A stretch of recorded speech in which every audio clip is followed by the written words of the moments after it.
Members, we have quorum. We'll proceed. Clerk.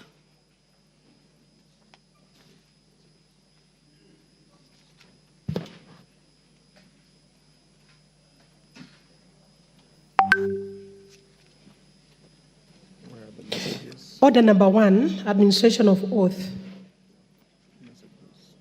Order number 2, communication from the chair.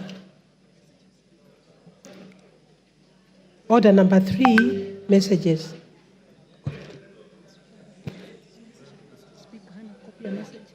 Okay. Order number 4, petitions. Order number 5, papers.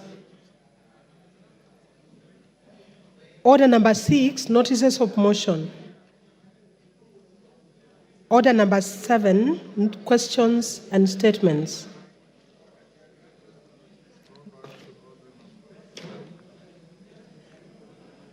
Order number 3, messages.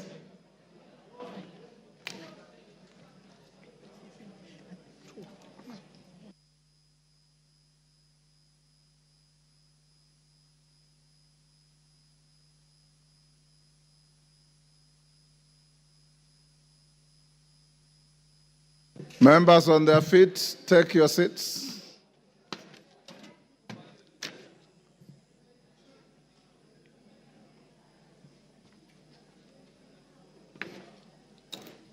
Take your seats.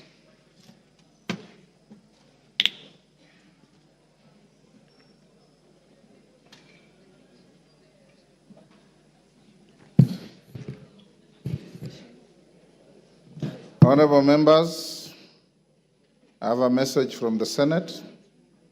Honorable members, pursuant to the provisions of Standing Order 41-4, I wish to report to the House that I have received 2 messages from the Senate regarding its decision on 2 bills, namely the Equalization Fund Appropriation Number 2 Bill, Senate Bill Number 30 of 2023, and the Division of Revenue Amendment Bill, National Assembly Bill Number 38 of 2024.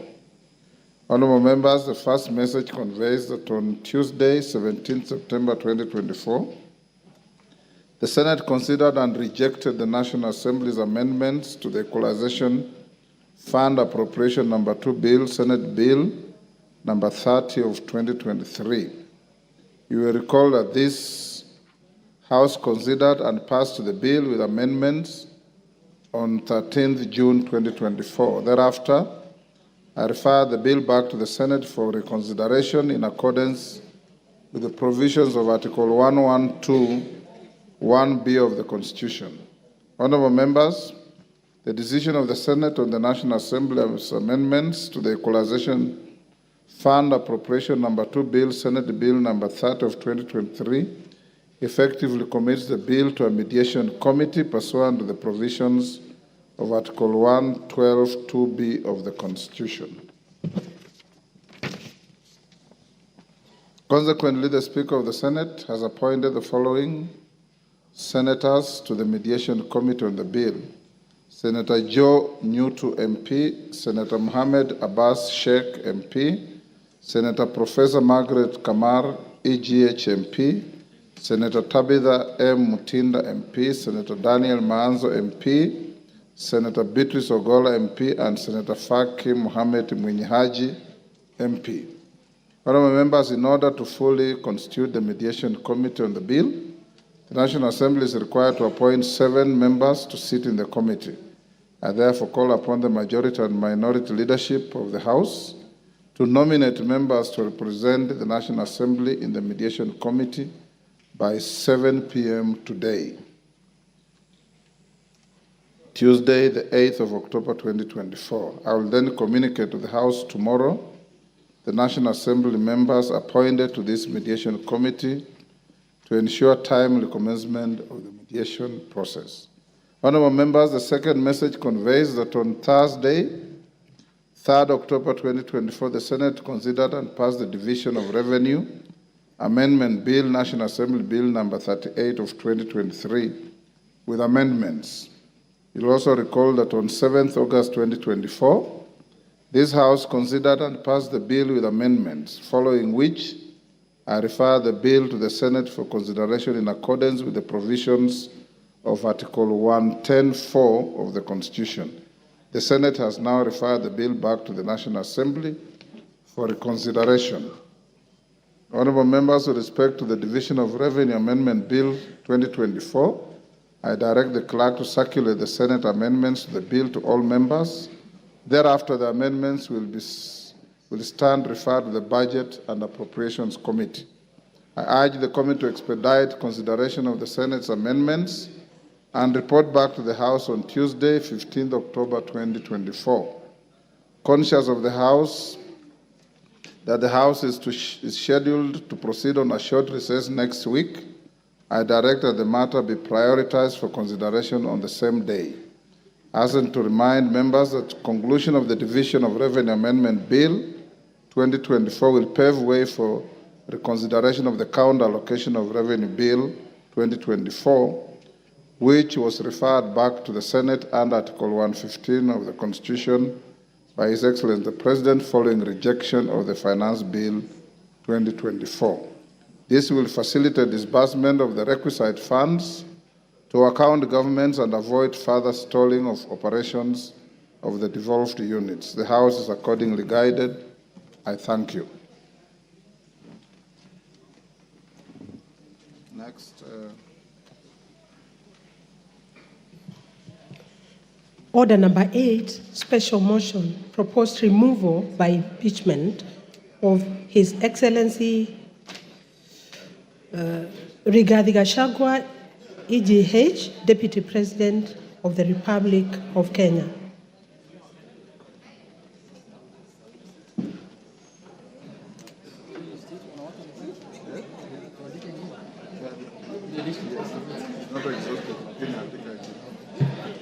Honourable members, we are back to the motion.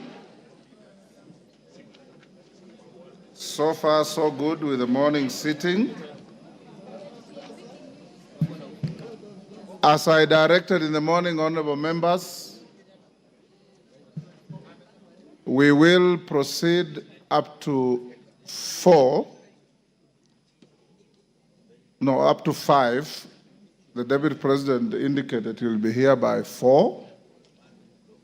At 5, we'll call him and allocate him up to 2 hours maximum. When he finishes, the majority leaders will come in, and thereafter the mover will be called to reply. We have 5 minutes each, and the interest is overwhelming. If we remain with the 5 minutes, you know, not each one of you will have time to speak. The alternative to this, and I don't want us to go that direction, is that after the Deputy President has had his opportunity, this motion has no time cap, but we must finish not later than midnight today. So I want to hear your views. We continue with 5 minutes. And after the Deputy President speaks, I'll go to the minority, majority, and reply, and you go to the vote. Is that all right? Yes. Excellent. At the time we concluded, it was Honorable Kajwang from my left who had spoken. I'll now open the afternoon with the member for Ugenya.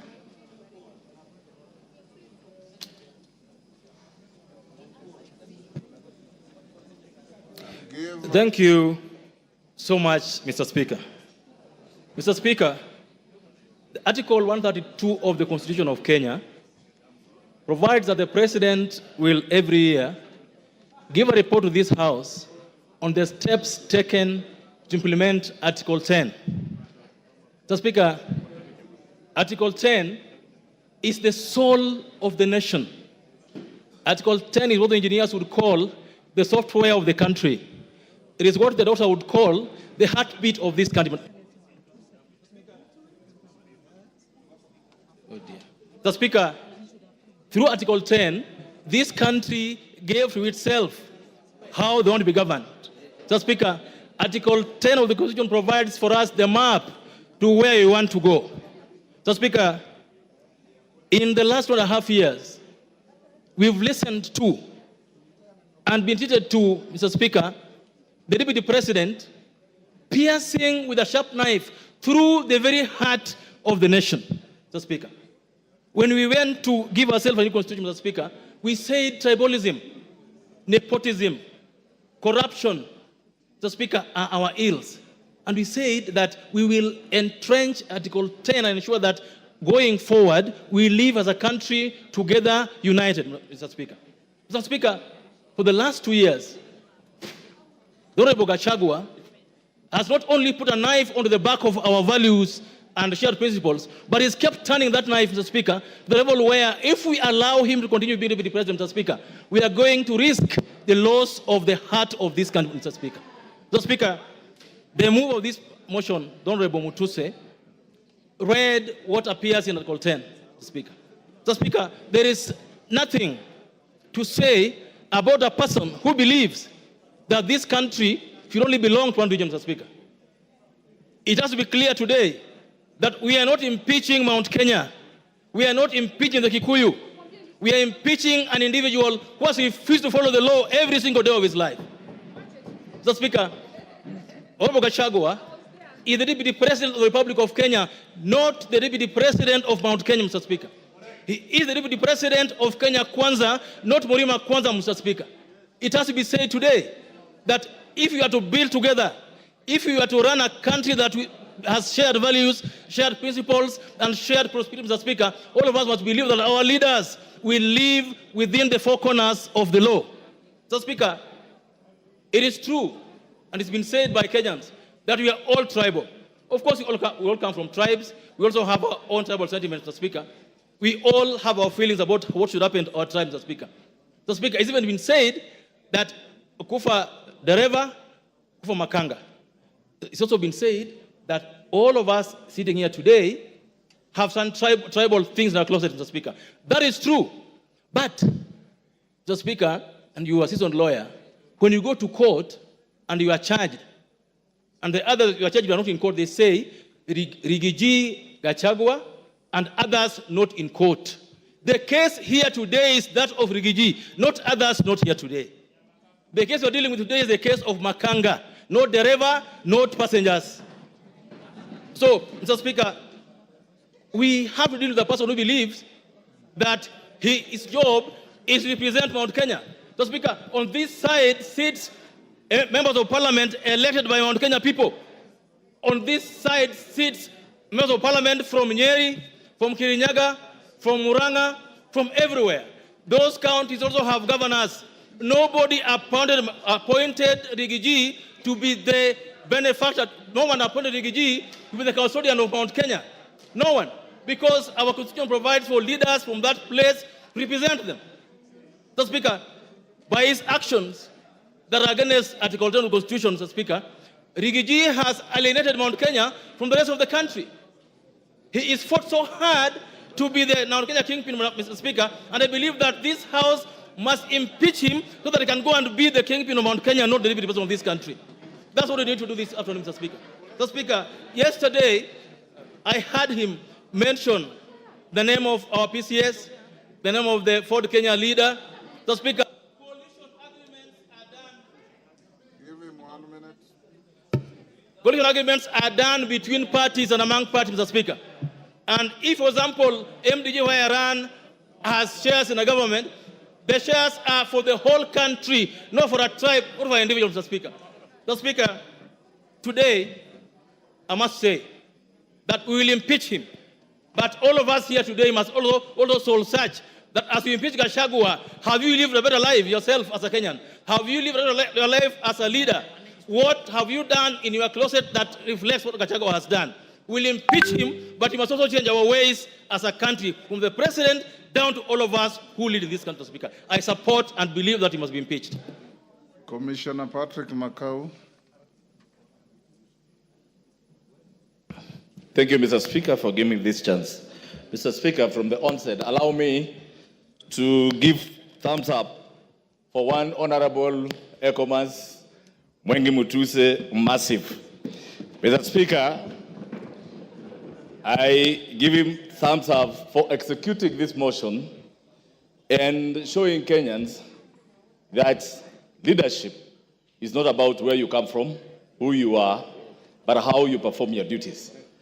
Mr. Speaker, this morning, I've heard many speakers talk to this motion.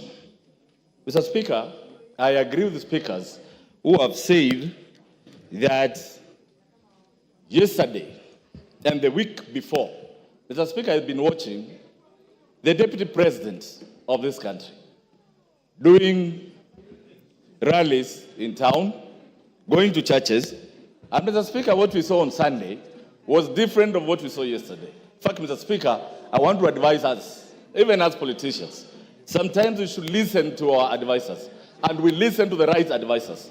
Mr. Speaker, if I were to advise the Deputy President, yesterday's interview was his undoing, and he proved to Kenya that yes, all these accusations that are being leveled to him are really true. Mr. Speaker, I want to confirm to this House, one, despite Article 10, the Deputy President, who is supposed to hold the values of this nation, by uniting Kenyans, by fighting against corruption, by fighting against tribalism, he is the one who has championed tribalism through and through. Mr. Speaker, I want to tell you, as a member of Parliament, Mavoko, I have spoken the word Kenya many times, more than the Deputy President of this country. All what I've been hearing is Murima, Murima, Murima, Murima, Murima. Mr. Speaker, today I want to tell Kenyans, I know Parliament has been prosecuted, and many words, we've been called names that we are an unperforming house.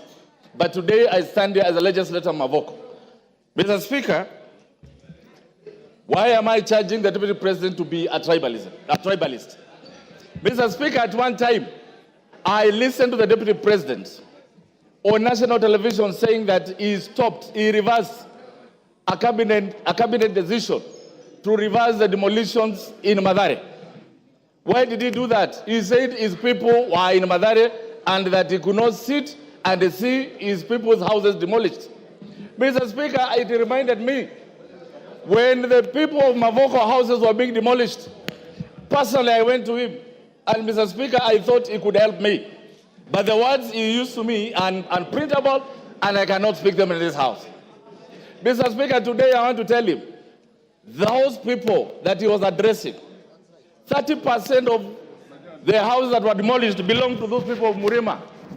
They belong to Kenyans. Mr. Speaker, I come from a constituency that is cosmopolitan. Today, as I stand here, Mr. Speaker, we have lost lives. We have had people whose properties had to be auctioned because they had gone for loans for those houses to build. Mr. Speaker, as a legislator, I humbled myself and requested and asked the Deputy President to intervene so that those houses, Mr. Speaker, a parcel of 4,000 acres, 325 acres, I requested him to have the 300 acres where the houses were seated, to have those people even pay to Portland. But the names he called me, Mr. Speaker, I cannot call them here. When I hear someone saying there are things which are not personal, Mr. Speaker, I want to tell them, those people elected me to represent them, and their pains are my pains, Mr. Speaker. Today, as I sit here, Mr. Speaker, the same Deputy President came to Machakos, and he said the Kamba votes are very little, they cannot bring in a president. He went ahead and said the Kamba votes, Kitui, Machakos, and Makueni combined are less than 1 million. I want to remind the Deputy President that the Kamba vote is more than 3 million. I want to remind him that Kamba nation produced Gay who took care of Kenyatta in prison. That same Kamba nation produced Munyao Kisoi, who flew the flag of Kenya during Independence Day, that same flag produced Muindi Mbingu, the former freedom fighter, who is my grandfather, Mr. Speaker. I want to remind him that same Kamba nation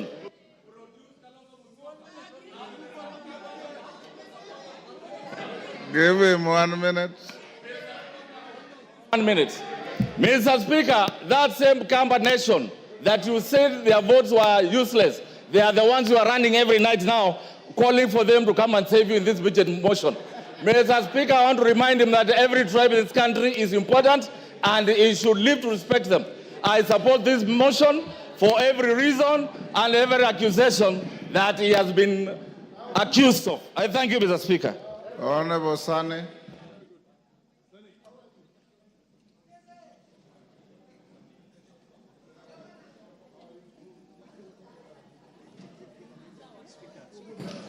Mr. Speaker, before I want to bring out 3 assertions which are highly distorted, emanating from His Excellency the Deputy President Gachagua.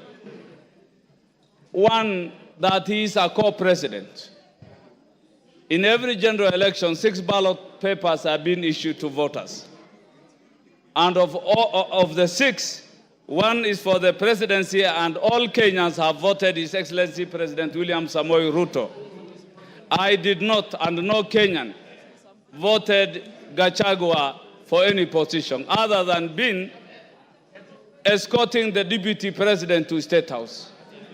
Nobody, the president to State House. He was not elected. So the claim that he had acquired 7.2 million voters is unfounded, unfactual, and is just mere hallucinations, Mr. Speaker. So he's not a co-president, he is just merely an assistant to the president. A second thing, Mr. Speaker, he always talks of being trained in paramilitary exercises or acquired paramilitary training. He is supposed to be a symbol of harmony, a symbol of unity, not to intimidate, not to tell the citizenry that indeed he is military trained. That in itself bespeaks volumes on who his character is, Mr. Speaker. One other thing, yesterday he has made disparaging remarks on the Speaker of the National Assembly and the Speaker of the Senate. The fact that his impeachment is coming in front of this House today and thereafter proceed to the Senate, it wasn't befitting for him to speak disparaging, derogatory remarks on our Speaker and the Speaker of the Senate. On to the impeachment motion, Mr. Speaker. Article 150, I think the threshold has fully been met in impeaching the Deputy President Gachagua. His loyalty to the President is questionable. His visits, whenever the President goes out of the country, the Deputy President is never seen to see him off. Whenever the President comes into the country, the second principle is always not available to receive the President. He gives press releases that contradicts the President, talks too much, giving epithets that make our President, demean our President, projecting our President a liar on several occasions. Yesterday, all Kenyans have heard that it is His Excellency the President Ruto who taught me how to respond to civil servants, how to address intelligence officers like Nurdin Haji, like the CID officer Amin. That in itself depicts lack of respect for the presidency. Mr. Speaker, it is clear in our Constitution that he is the second in command, as espoused in Article 147.3, as read with 134. This he has failed. He has also shown massive erosion of the position of the executive, not being the assistant and showing the unity so expected of him, Mr. Speaker. Mr. Speaker, the Deputy President severally pronounced himself on matters discriminating Kenyans, that he has gotten his share of cabinet secretaries in his region. Cabinet secretaries belong to all Kenyans, and I think that doesn't befit. He has addressed public servants in public, and in all aspects, he has violated Article 232, which is the same principles that is expected for the executive. Finally, Mr. Speaker, he also talked ill of public participation. The courts have declared themselves that public participation was well done, and yesterday it was clear that he was contemptuous that the public participation done by the National Assembly did not meet the required threshold, and that, I believe, is also being so contemptuous of this House. With those few remarks, I support the impeachment. Thank you. Rafael Wanjala.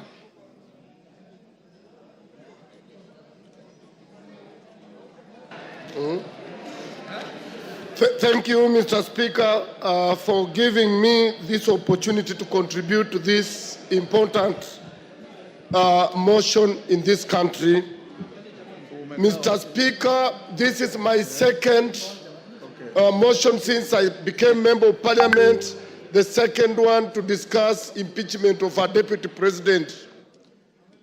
Mr. Speaker, I'm very disturbed the way our Deputy President has been behaving, because the Deputy President is principal assistant of the President. But always when the President goes out of the country, the guy recedes back to Murima, and then he starts asking Mr. President so many questions instead of running the country when the President is away. He's never available in Nairobi, except he's only available in his village, trying to ask Mr. President questions, and that, Mr. Speaker, has really annoyed some of us. Mr. Speaker, when there were floods, this Deputy President, Mr. Speaker, was assigned by the President that he's supposed to take care of the disaster that was there at that time. The man never moved from his home yard to other areas. He was never in Nyando, he was never in Budanangi, he was nowhere, and all the food he directed to his backyard. Mr. Speaker, I want to be very brief. Yes, Mr. Speaker, this Deputy President. Order, Wanjala, there's a point of order. Yes, Muya. Honorable Speaker, is the member in order to say the Deputy President has never moved out of his backyard, while it is on record and on public domain that he has been in Kisumu, in Busia, in Mombasa, in all parts of the country? Mr. Speaker, the Deputy President will only be seen in those places when he is accompanying the President. But he has never come on his own to see the destruction of floods. Mr. Speaker, these people of EACC did a service to this country. Because for you to be elected, you must go through EACC. Mr. Speaker, this Deputy President was a DO. And Mr. Speaker, he was a DO, and as a DO, he was sacked on 30th July 1997 as a DO. And the reason why he was sacked, and I will table this later, that the ESCC did not do its work and it cleared him to be a member of Parliament and to be a Deputy President, yet he was not supposed to be because of his misconduct. Mr. Speaker, this letter is read as Mr. Geoffrey Rigathi Gachagua, District Officer 1, Laikipia, through Provincial Commissioner, summarily dismissal. Reference is made to our letter dated 19th May 1989 on your appointment to the position of District Officer.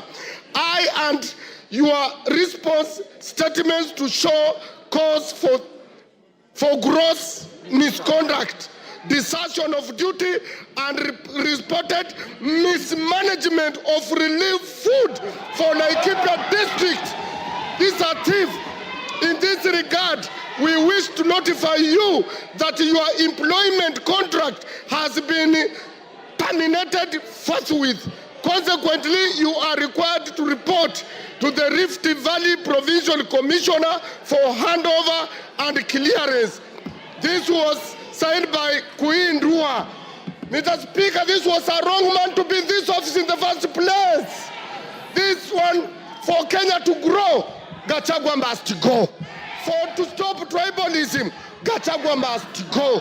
For Kenya to unite, Gachagua must go. I tabled the letter and I support the motion. Kagusha.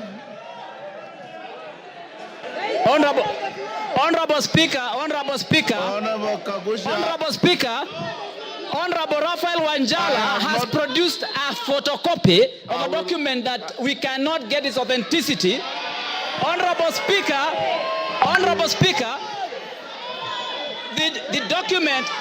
the document that Honorable Raphael Wanjala is referring to is not. Order, Honorable Kagusha. Order. Take your seat, Honorable Kagusha.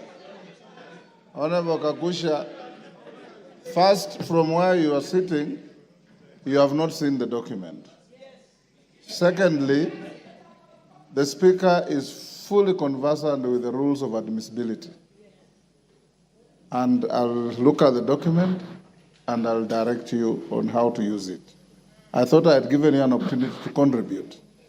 You are going at a tangent that is totally unnecessary. If you want to contribute, that is what I had given you. If you are not ready to contribute, I give somebody else. Thank you, Honorable Speaker. I want to stand, and I stand guided. Honorable Speaker, I want to stand to oppose the motion to impeach the Deputy President. Honorable Speaker, the reason why the new constitution brought about the issue of having a deputy president position, which is not an appointed position anymore, but a position that the president and the deputy would be conjoined together at the point of election, is so that the two of them can be able to work together. And that is what the country desired. That is what our people of this Republic of Kenya voted for in 2010 in the new constitution. Honorable Speaker, I want to believe that when we have been able to get the two of them, we should be able as a country, as much as practically possible, ensure that whatever misunderstanding and whatever differences that may appear or may exist between the two of them, yes, Kagombe. We get... Kagusha, hold. Honorable Gigi Kagombe, what's your point of order? Mr. Speaker, is the honorable member in order to disparage the Constitution and mutilate it in the manner he is doing by disputing the provisions of Article 150 of this Parliament to remove a sitting Deputy President? It is constitutional, it is written, it was passed by us in 2010, and that work is given and granted by the Constitution to this Parliament. Therefore, the fact that the President and the Deputy President were elected together doesn't stop the provisions of Article 150. So therefore, he should withdraw.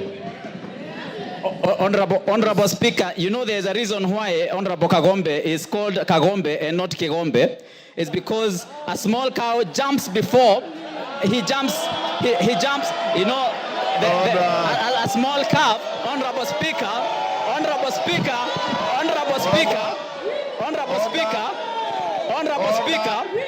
you know. Take your seat.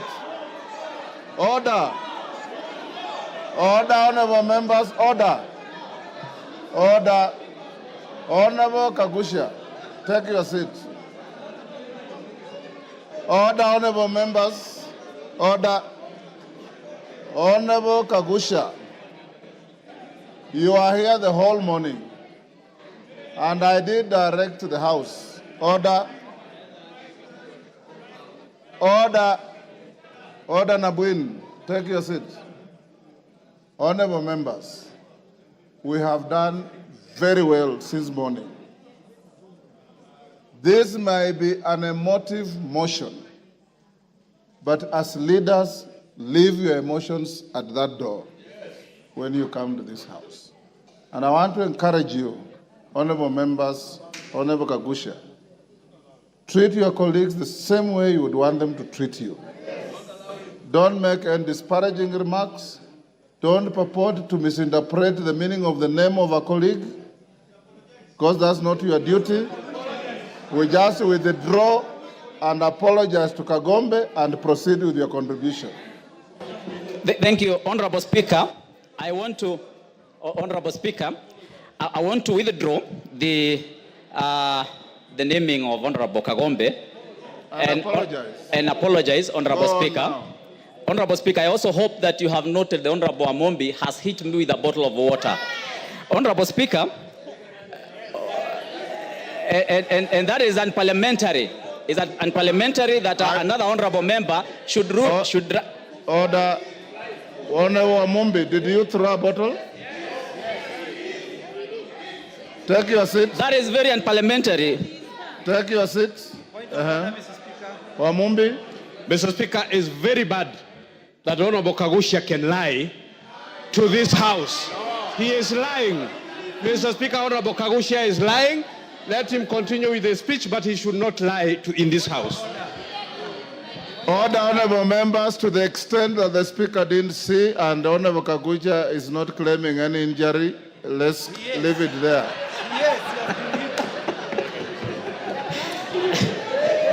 Honorable Speaker, I am of the opinion we have a respectable gentleman by the name Henry Kissinger, and Henry Kissinger did state that the quest for peace and order has two elements that are sometimes treated as contradictory. He said that the pursuit of elements of security and the requirements of acts of reconciliation, if you do not and if you cannot achieve both of them, we will not be able to reach either of them. The road to diplomacy, Honorable Speaker, Henry Kissinger did say that may appear complicated and frustrating, but progress to it requires both vision and the courage to undertake that journey. Honorable Speaker, I'm of the opinion that when we have our two senior most gentlemen in this republic having such kind of a disagreement or an issue that is a misunderstanding, we should seek the way of reconciliation. The way I see us doing now, we are just following on the issue of security. We are looking at the issues of removal, yet we are not pursuing a very important goal in this, and that is reconciliation. And for that matter, Honorable Speaker, I am of the opinion that we should seek a way that we can be able to bring the two gentlemen together. Honorable Speaker, you know that in the past we have brought an elder by the name His Excellency Obasanjo. We have brought Senator Kuhn from US. We have even had a gentleman by the name Museveni, His Excellency Museveni, who have in the past mediated when our two senior most leaders in this country have disagreed. And for that reason, Honorable Speaker, I want to remind you that we have even had Kofi Annan in Kenya. I'm of the opinion that we should have gotten away. Hold Kagusha. Yes, Shimba. I want to inform Honorable Kagusha that by any dictionary that is known in this world, Honorable Speaker, I did not ask for information from Honorable Omar. Just relax. Order. Honorable Speaker, I do not desire to have any information from Honorable Your information, take your seat. Finish up. Thank you, Honorable Speaker. So, Honorable Speaker, I would like to complete my statement. Yeah, finish up. Give him a minute. Finish up. Time is up. Give him a minute.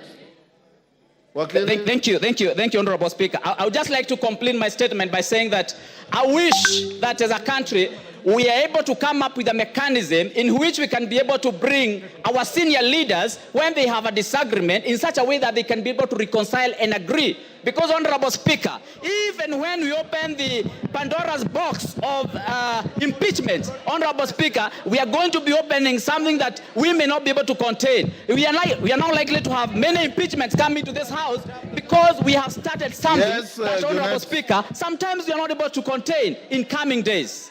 Thank you, Honorable Speaker. He's off the floor, Jeanette, so you cannot raise.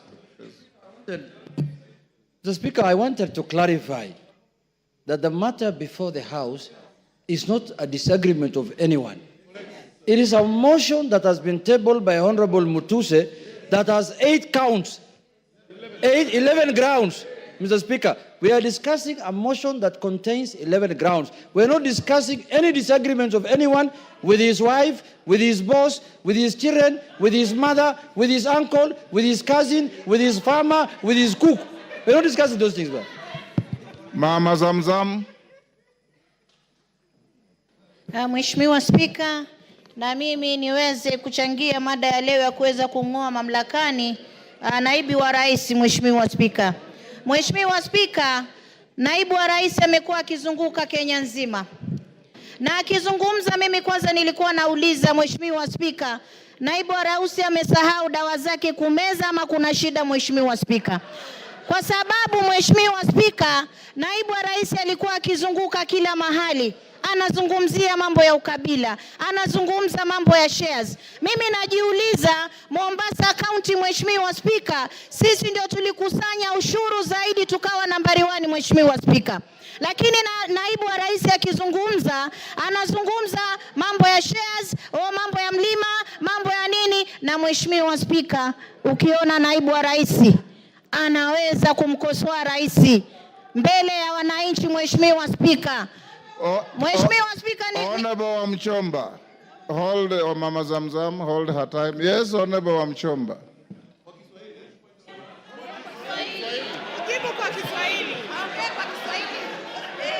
Order, honorable members, order, Honorable Wamchomba. Bwana Spika, nasimama kuuliza kama... Order, hold on. Which standing order has been breached? Side the standing order. Point of information, clarification. Asante sana Mheshimiwa Spika. Mheshimiwa Spika. Clarification, Mr. Speaker. Mr. Speaker. Mr. Speaker. I refuse to be muted when I have something that I need the honorable member to clarify. The honorable member must clarify.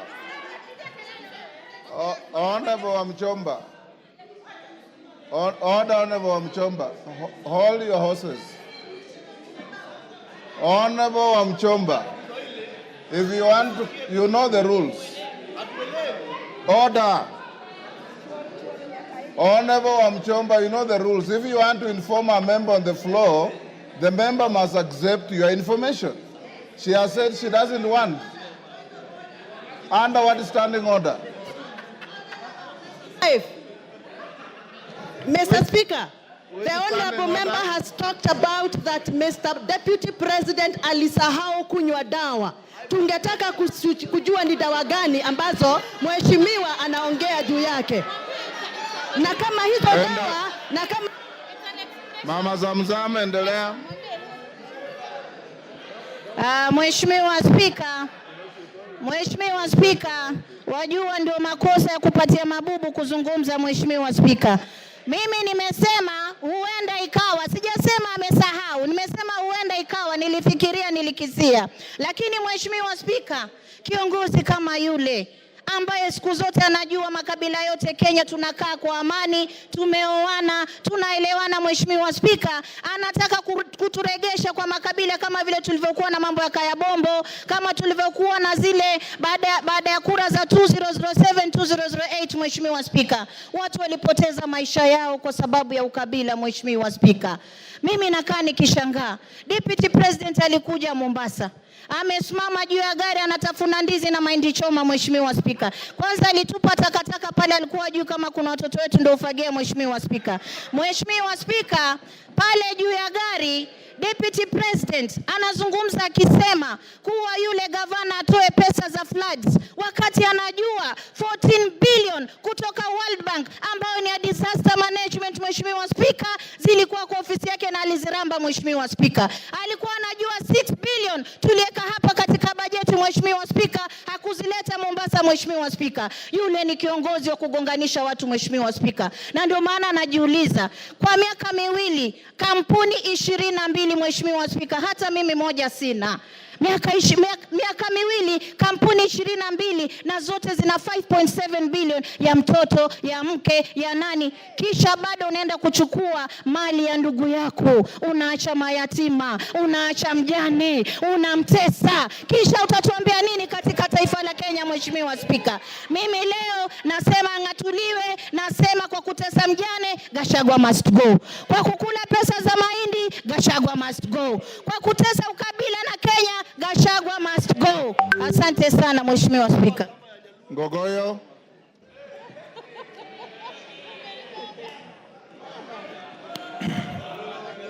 Thank you, Mr. Speaker. Mr. Speaker, sir, I rise to oppose the motion by the Honorable Mwengi Mutuse, Member of Parliament for Kibwezi West. Mr. Speaker, I, representing the people of Kajiado North,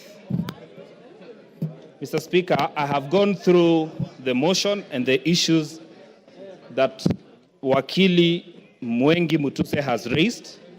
And Mr. Speaker, I pick on a number of issues that I would want to draw the attention of this House to. Number one, Mwengi Mutuse says that all we need to do is to just believe the things he has tabled here are true. We cannot believe what he says is true. We have to cross-examine. We have to look at them properly. Mr. Speaker, I have gone through the evidence that he has provided on some of the issues. And Mr. Speaker, having 21 companies, according to Mwengi Mutuse, is an intention for the Deputy President to launder money, and therefore he should be impeached. Mr. Speaker, he did not say money has been laundered, but it is an intention.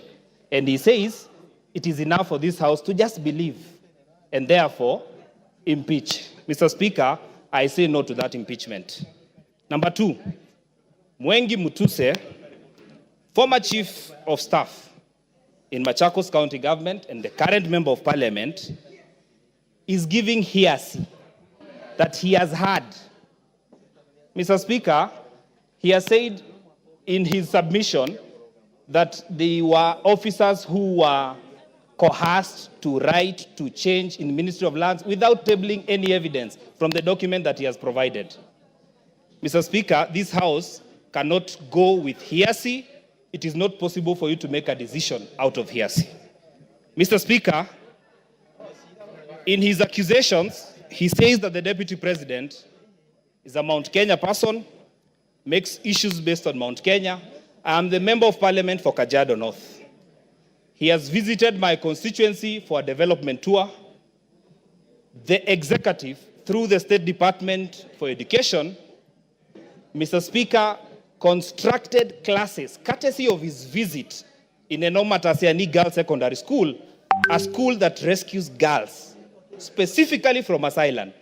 Mr. Speaker, the only girls' school that we have in my constituency, the Great Kajiado North. Mr. Speaker, Mwengi Mutuse did not mention such issues, but he says, according to him, the Deputy President coerced, did 1, 2, 3, and Mr. Speaker, he wants to say that we just need to believe.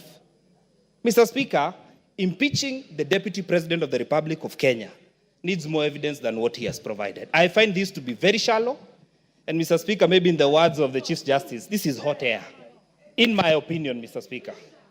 Mr. Speaker, I have found very respectful submission from lawyers in this House, Yes, Mama Zamzam. a majority of What's them. your point of Mheshimiwa, order and point what's of order standing number order? 87, Mheshimiwa Spika.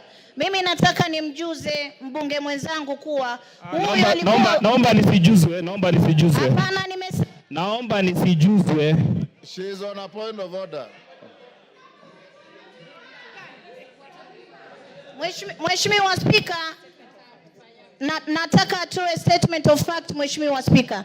Huyu mbunge aliyoko hapa, hata kama alikuwa akifanya kazi county hapa, amekuja ni mbunge na ametoa motion hapa, Mheshimiwa Spika. Na mimi nataka nimwelezee mbunge kuwa wasema kule wanaosema kufa abiria, kufa conductor, kufa dereva. Huyu conductor ameweza kupickpocket maabiria wote, hawana chochote, Mheshimiwa Spika.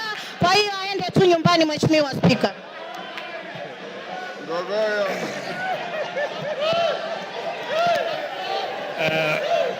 Ngogoyo. Thank you.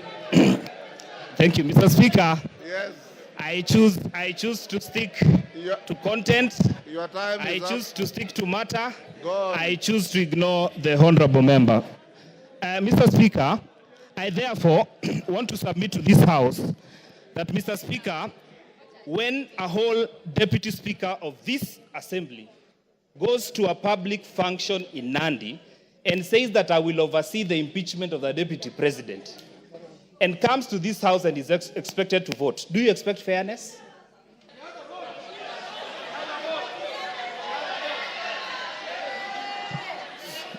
Your time is up. Give him 1 minute. The deputy speaker spoke to that. Thank you. She has a vote unlike the speaker. Yeah, but Mr. Speaker, I just want to say And she that will I not find... preside on these proceedings. Okay, because I respect you, Mr. Speaker, I will not engage on that matter. Therefore, Mr. Speaker, I want to submit that Ngogoyo Onesmus Nguro, Member of Parliament for Kajiado North, says no to the impeachment of the Deputy President of the Republic of Kenya. Member for Taveta. Member for Taveta.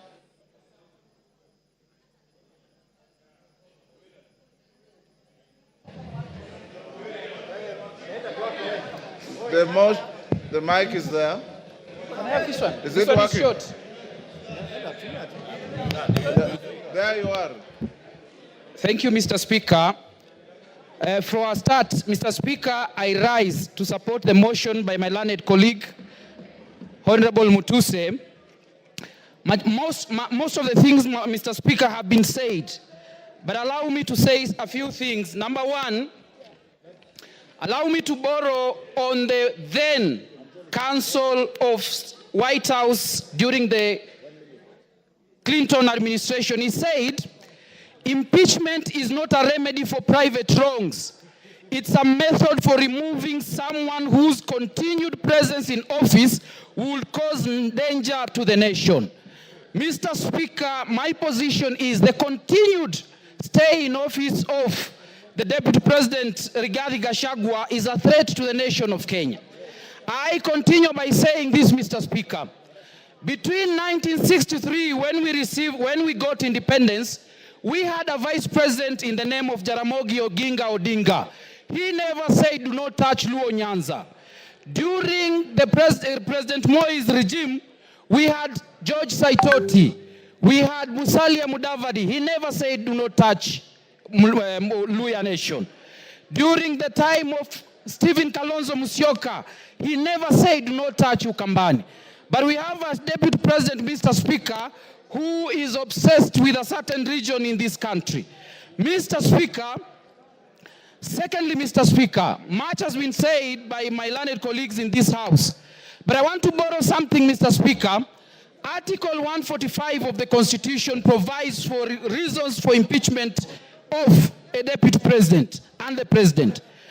The case of this during Sonko's impeachment, the Supreme Court laid certain guidelines and said that the question as to whether or not there is a violation of a constitution should be guided by certain principles. Number one, whether there is interference with the constitutional functions of the legislature and the judiciary.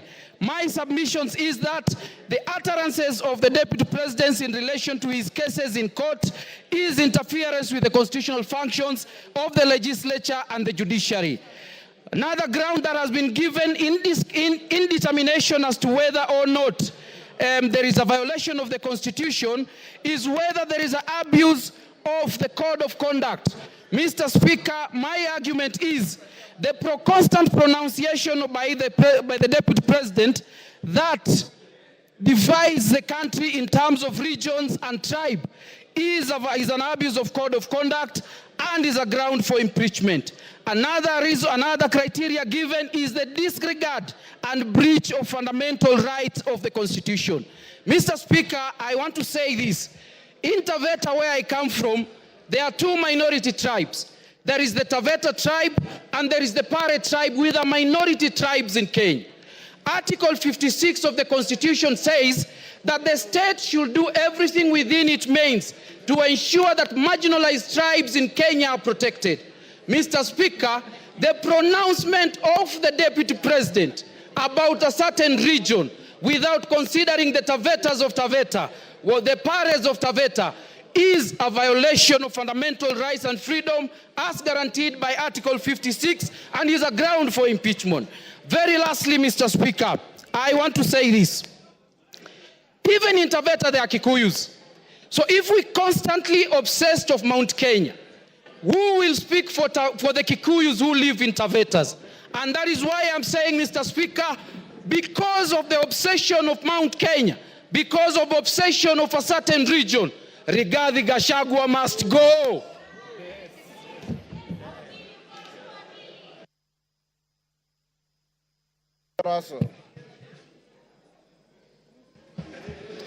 Thank you very much, Honorable Speaker. Honorable Speaker, I want to start with, there was a spat between the Pope and Napoleon in 1800. And this is what Napoleon asked the Pope. Pope, how many divisions do you have? Then the Pope replied, I have the Catholic Church. Honorable Speaker, yesterday, during the interview, the Deputy President came up strongly to almost insinuate that this Parliament is a bunch of clowns. But this Parliament is guarded by so many things. But the very important instrument this Parliament wields is this thing called the Constitution. It is the supreme law of the land. Honorable Speaker, one of the reasons why the Deputy President must be impeached is the issue of national unity. He came on public stage to talk about one issue that eventually will discriminate the minorities. One man, one vote, one shilling. That is important in the way he says. But in a sense, the regions that are behind, that are discriminated, that are marginalized, will continue to be behind. Honorable Speaker, Article 56, A1, it talks about minority groups, why they must be in government, why they must be represented. Honorable Speaker, this country must move forward, and it must move as one nation, one people. We are of different nationalities. It is the Deputy President who stood in a public place to say that the problem of this country is the Somalis. The Somalis are part and parcel of this nation. They have done great contribution to this country, and they cannot be excluded for anything. Honorable Speaker, the second issue why the Deputy President must and he has to leave that office is on the matters of national security. He is privy to National Security Council meetings. He attends. Sometimes he could chair. For him to come out and divulge those information to public of need-to-know basis, then it means he has crossed the red line. Honorable Speaker, the third issue is Article 147. The Deputy President is the principal assistant to the President. And sometimes when the President is away, he's delegated to be the President. This happened in the 11th Parliament when Uhuru Kenyatta was attending ICC. And he wrote down that President Ruto will act on his behalf. It can happen even this time. If we have a president who is already determined to discriminate some parts of the country, then how do we trust him with power? Honorable Speaker, lastly, he is not assisting or supporting the president. Finance Bill 2024-25 was thrown out by Parliament, was thrown out by the people. Not that people didn't want it, not Parliament didn't want it, because he never supported it. He kept on campaigning against the finance bill. For those reasons, Honorable Speaker, I think the Deputy President must be impeached. Thank you, Honorable Speaker. Farah Maalim.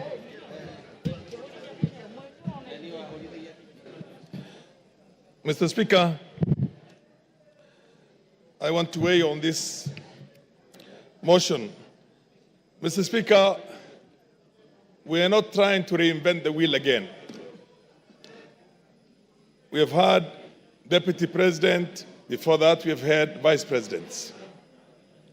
One, Andrei Gromyko of Russia, was one time asked why he has remained as the Deputy President for so long. And somebody else said, to be a Deputy President, you have to have the capacity to sit on a block of ice with your pants down and make a green. A Deputy President is no more than a personal assistant to the President. And that's how it's provided for in all constitutions, all over.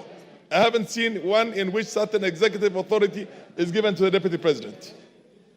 In the US, if you remember very well, when John F. Kennedy was the president, there was a brother of John F. Kennedy who was Attorney General, who was called Bobby Kennedy.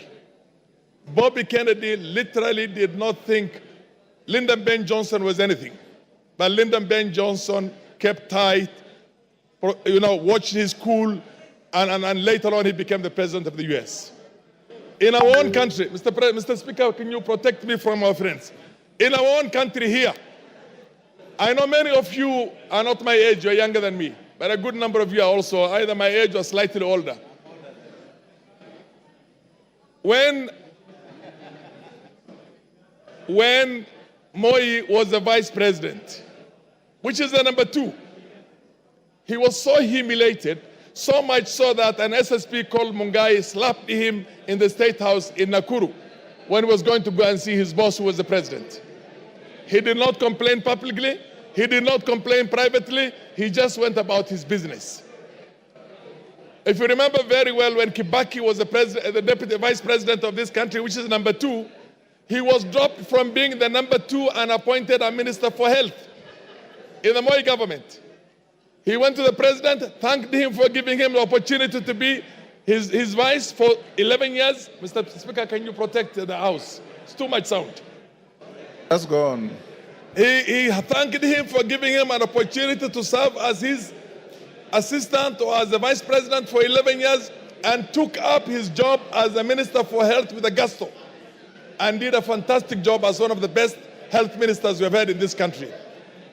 Mr. Speaker, many people have been deputy presidents or vice presidents or number 2 in the executive here.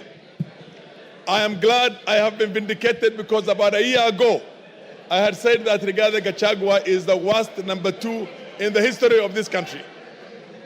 And I'm sure now I'm being vindicated. Order. Order, members. Order, member. Is that Masara? Yes. Maintain your silence. Carry on. I said exactly 1 year ago, Rigathi Gachagua is the worst number 2 in the history of this country, whether a vice president or a deputy president. I'm glad I'm vindicated today. I remember when we had almost a collapse of the state and the nation in 2008, and we had the national accord on the floor of this house, and you were also a member of parliament. Raila Odinga was made the prime minister of this country. There was Raila Odinga, and there was also Kalonzo Musyoka, who was the vice president. Technically, in law, Raila was supposed to share 50-50 power with President Kibaki, but he was happy to say that he will support the president. And he supported the president until the term was over. I mean, that is what it's supposed to be. Here is somebody who literally, when this country is on the brink of certain serious problems, goes to Mombasa, and many of us believe that he was part of the so-called whatever, the riots that were there and the goons that attacked parliament. And then he creates a parallel press conference in Mombasa in which he castigates the policies of his own boss, including castigating people whose authority is driven by the appointment by the president and passed by this parliament, passed by this house. Mr. Speaker, this man is bad for this country. There is need, this man is a heartbeat away from the president. God forbid, if anything were to happen to our president, he is the president. He is a danger. There will be no Kenya. 1 minute. If Gachagua has anything to do with, as far as I'm concerned, he did not even give me the benefit of saying that, let's be careful with the Somalis, we don't like Somalis. He called us warrior. You know what I mean? He didn't give me even the respect or the courtesy. I could not say Mau Mau. I would say Kikuyus if I want to talk about Kikuyus, or look for any derogatory name. I will not look for that. He didn't give us even that respect of saying the Somalis of Kenya. He said warrior. They do not have any role. They are not shareholders in this government. And you know what? I come from a region, Wajir alone, Wajir County alone is bigger than Central Province, Mountain Region, Western Province, and Nyanza put together. In Nyanza, and you have not gone to Garissa, you have not gone to Mandera, you have not gone to Marsabit, where we share with our Cushitic brothers, you have not gone to Shelo. He's talking about half the country, and he thinks we are from Somalia. Time is up. Your time is up. Yes, Dr. Kogo. Thank you so much, Honorable Speaker. Thank you, my brother, for allowing me to pass on this information.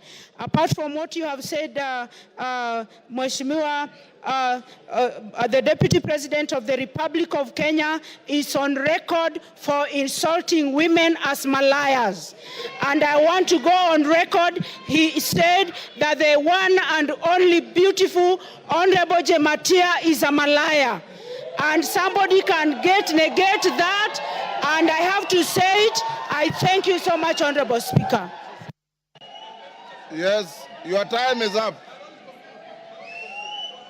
Give him 1 minute. Okay, yeah, 1 minute. Mr. Speaker, Speaker. Yes. This country belongs to us all. This country belongs to all of us.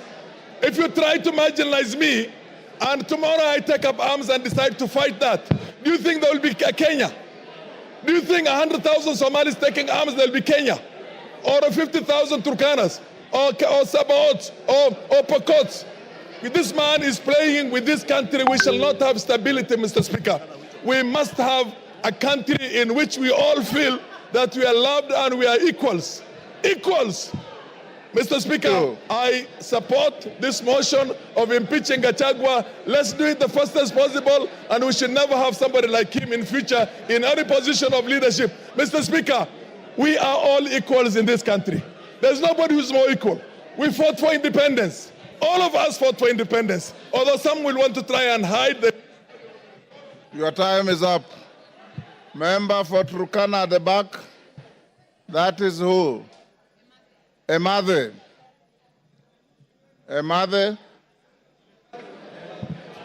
Thank you, Honorable Speaker. I want to just give some comments on the same. Honorable Speaker, when the Deputy President was being sworn in at Kasarani, I only knew him as a personal assistant to the former President Uhuru. And after he spoke and he sat down, I was seated close to Honorable Kiborek. I told Honorable Kiborek that this is not going to be a good person, from the analogy that formerly he was a PA to the former president, and the manner in which he spoke to me was in the contrary. I just said that when he was being sworn in, I didn't know him. The only thing I knew about him was he was a PA. Now, the chicken have come home to roast. And Honorable Speaker, I want to say that I support his impeachment the same manner in which over 92% of my constituents in Turkana Central have agreed that we do the impeachment. Honorable Speaker, the impeachment is in two parts. There is the anti-corruption part of it, and there is the ethical or the ethics part of it. I want to speak on the ethics. And Honorable Speaker, here is a man who is full of himself. He is a very proud person, and Honorable Speaker, he doesn't even know what to say. He just speaks in the manner that does not depict him as the Deputy President of this country. Honorable Speaker, the Bible in the book of James brings out the bad part of the tongue. It says the tongue is this part of the body that is a world of evil. It is a fire. Honorable Speaker, the tongue corrupts the whole body. That is what the Bible says in the book of James. Honorable Speaker, in this juncture, I want to say that as a UDA member in the Kenya Kwanza government, I want to say that it says we are not in agreement to work together with the Deputy President. I am not in agreement as a member who was ascribed to the party that I may not be able to work with the Deputy President because we have to agree.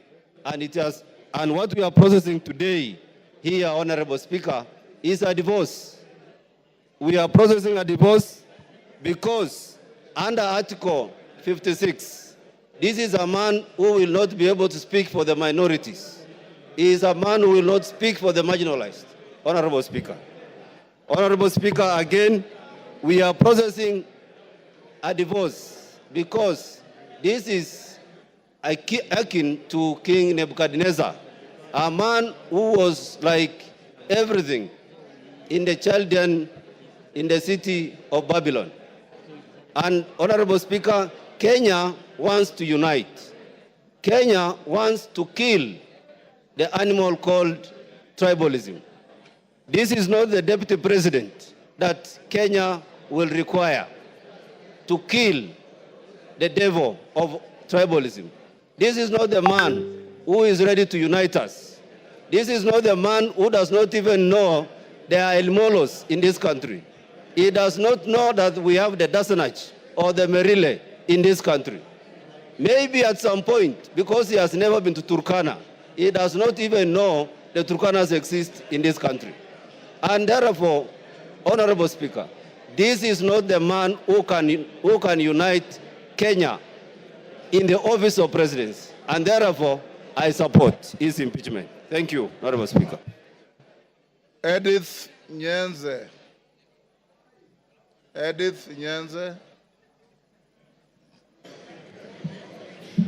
Thank you, Mr. Speaker, for giving me this time to say what the great people of Kitui West have sent me to come and say.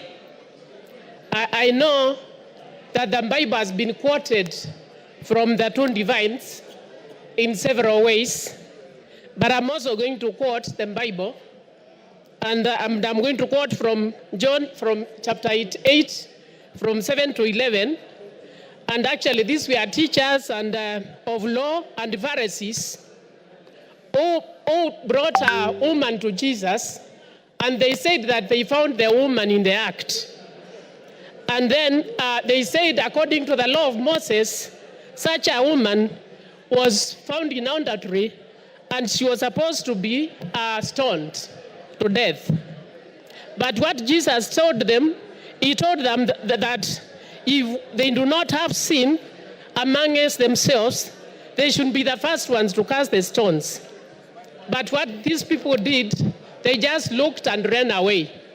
So, Mr. Speaker, I'm saying this scripture actually highlights the importance of forgiveness and mercy and challenges the self-righteousness and hypocrisy. Actually, what I want to say is that there is also reconciliation. Reconciliation should be given room. Dialogue should be given room. If there was dialogue with the former Prime Minister, there was handshake with a former prime minister, why not give dialogue to even the deputy president? So give dialogue, give reconciliation for the peace of this country. What the people of Gitwe has told me is that they have more pressing issues. They have more pressing issues than this impeachment. And therefore they told me to say no to this impeachment, that they should be sorting their problems first before we even come to this impeachment. We have only 3 years to go before the end of the term. So why breach the peace? So whoever is righteous, let them be the first ones to cast the stone. Thank you. Honorable Kororia. Honorable Kororia. I will give you. Kororia. Thank you very much, Honorable Speaker. And I stand to support this special motion. The motion that Rigathi Gachagua, the Deputy President of the Republic of Kenya, should go home. Honorable Speaker, I can remind this House that during the swearing-in ceremony at Kasarani, the Deputy President humiliated Uhuru Muigai Kenyatta so badly before the nation and the visiting dignitaries in the Republic of Kenya. That was not enough, Honorable Speaker. After 3 months, he started attacking young people in Mount Kenya region, calling them Mongeki, to an extent of attacking Maina Jenga and calling him the leader of Mongeki, Honorable Speaker. Later, Honorable Speaker, he was not comfortable and satisfied with that. He went ahead to refer to the members of parliament from Mount Kenya region as Gakonia and Kunda Gotome and Komereras, Honorable Speaker. That is not acceptable, Honorable Speaker, because we all come from the same region and we are elected by the people. He went ahead, Honorable Speaker, to attack Raila Odinga and the Azimio fraternity, and saying that he has put Mitego so that they will not enter State House. And he was supposed to put Mitegos so that they don't enter Karen residence because he's not a president. Honorable Speaker, I want to say that we do not have 2 centers of power in the Republic of Kenya. We only have 1 president, and the sentiments of Rigathi Gachagua that they were elected together with President William Ruto is a lie. The person who was elected is the president. Gachagua was just a running mate. And there were no votes for a running mate, Honorable Speaker. Finally, yesterday during a press briefing, Rigathi Gachagua referred to this Honorable House as a theater of the absurd. And he's coming to this same house today. I don't know whether you are going to compel him to substantiate if he's coming to a theater or Parliament of Kenya. With that, Honorable Speaker, I'm saying Gachagua must go. Karoli Omondi. Thank you very much, Right Honorable Speaker. I rise to support this special motion of impeachment against the Deputy President of the Republic of Kenya. Mr. Speaker, when the wheels of fortune have enabled someone to rise to high eminence, such as the office of Deputy President, so much is expected of them. Unfortunately, from my own personal interaction with the Deputy President, and shortly I will give some examples, I feel he has fallen short of the expectations of that high office. I first came across Mr. Rigathi Gachagua in the late 80s when we were at the university. And as a matter of fact, he was ahead of us, and I think he was heading one of the district student organizations. He had cleared university, but he had not exited. In other words, he had become a pirate. That was the terminology we used then. He was residing in some place called State House residence. And what I used to hear about him was not very impressive. But nonetheless, on October 7th, 2023, which was exactly 1 year ago, in some place called Murngia, Alego, at the homestead of the late General Francis Omondi Ogola, together with Mheshimiwa Elisha here, Mheshimiwa Nyamita, Honorable Jalango, I've seen him somewhere, and His Excellency the President, we did meet with the Deputy President. And it was about 6:45. He received us warmly, but we were guests of General Ogola. And as you'd expect, a man of his status, you expected some decorum, temperance, prudence, good behavior. But unfortunately, some of these attributes were not present in his conduct. The Deputy President on that occasion did stand up and tell the President to our face that he had come down to get him from the Nyanza tour that we were undertaking, and that he had no business staying for too long in Nyanza. I looked at him and I wondered what was the problem with his compos mentis. In other words, was he of sound mind? And then I asked myself, we were the guests of the late General, why would he want us to exit the homestead of General Ogola? And it bothered me very much, because clearly that was what you and I, as lawyers, we call animus nocendi, intention to harm. Why would he insist that the President has no business being in Nyanza? He said it to our face 3 times, interrupting General Ogola when we were being briefed about the attack that had just been conducted by Hamas on Israel. That was my first time to interact with him very closely. The second time was on April 30th, 2024. No, 28th April 2024, this year, when we had floods in Suba and several people died. I did communicate with him by way of text. I sent him pictures, including that of a gentleman who had lost 3 children. And I asked him to avail to me the state resources that I could use to alleviate the pain and loss of my people. He did not respond. He did not call back. He did not show any interest. On 30th April 2024, I did contact Honorable Kagushia, who was sitting next to him at a rally in Nyeri. And I saw Honorable Kagushia whispering to him my message. And they texted me back that the Deputy President would come back to me. He never did. On 6th of May 2024, I again reached out to him in his capacity as the coordinator of relief. He did not respond. I support this motion, and I want to say this. What I found with Honorable Gachagua is lack of education. Obama says, education is not a name of any degree or certificate that can be shown to others as proof.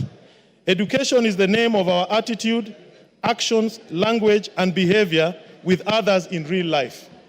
I'm on behalf of people of Suba South, I am supporting this motion, and I want to inform the House, our role today as a grand jury is not to establish beyond reasonable doubt any of these charges. Our role is very simple. Our role is to say we have found triable issues, frame the charges, leave that trial to the Senate. And once we do that, we shall have discharged our duty. Mr. Speaker, I fully support. Thank you. Your time is up. Kanjori.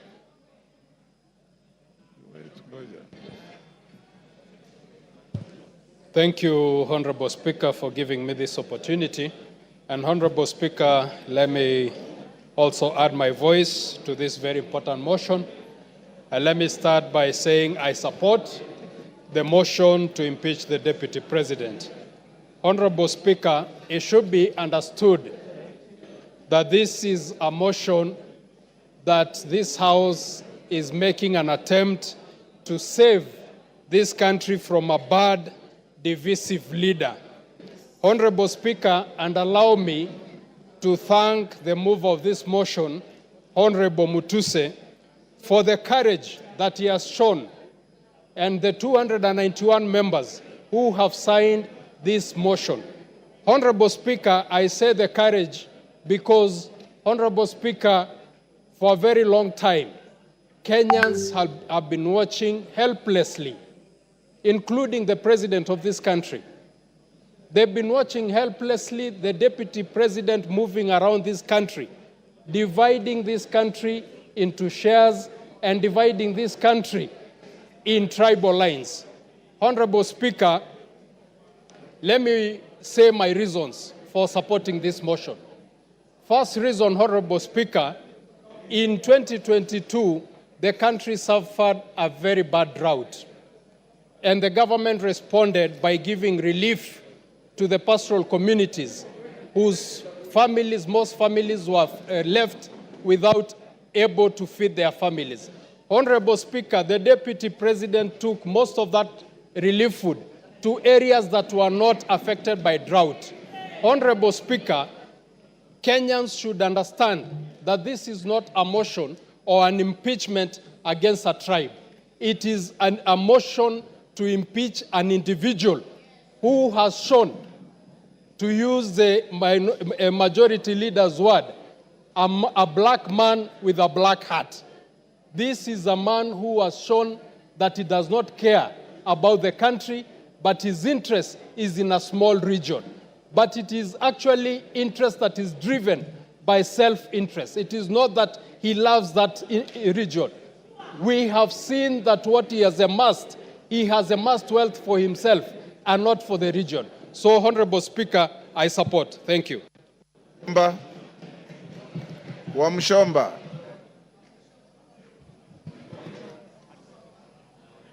I thought you normally sit this side. Thank you. Yes. The temperatures there are too high. Mr. Speaker, Go ahead.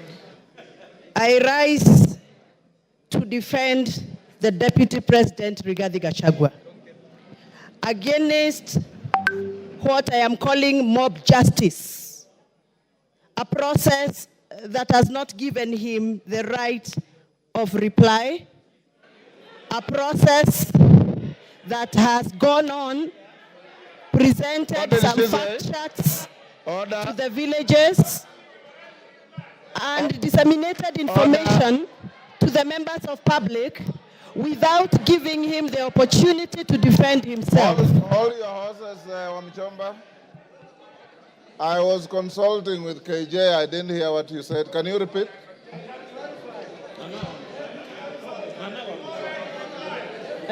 Can you repeat what you said? I can't hear you, Mr. Speaker. Repeat what you said. I didn't hear. I was consulting with Honorable Member for Dagoretti.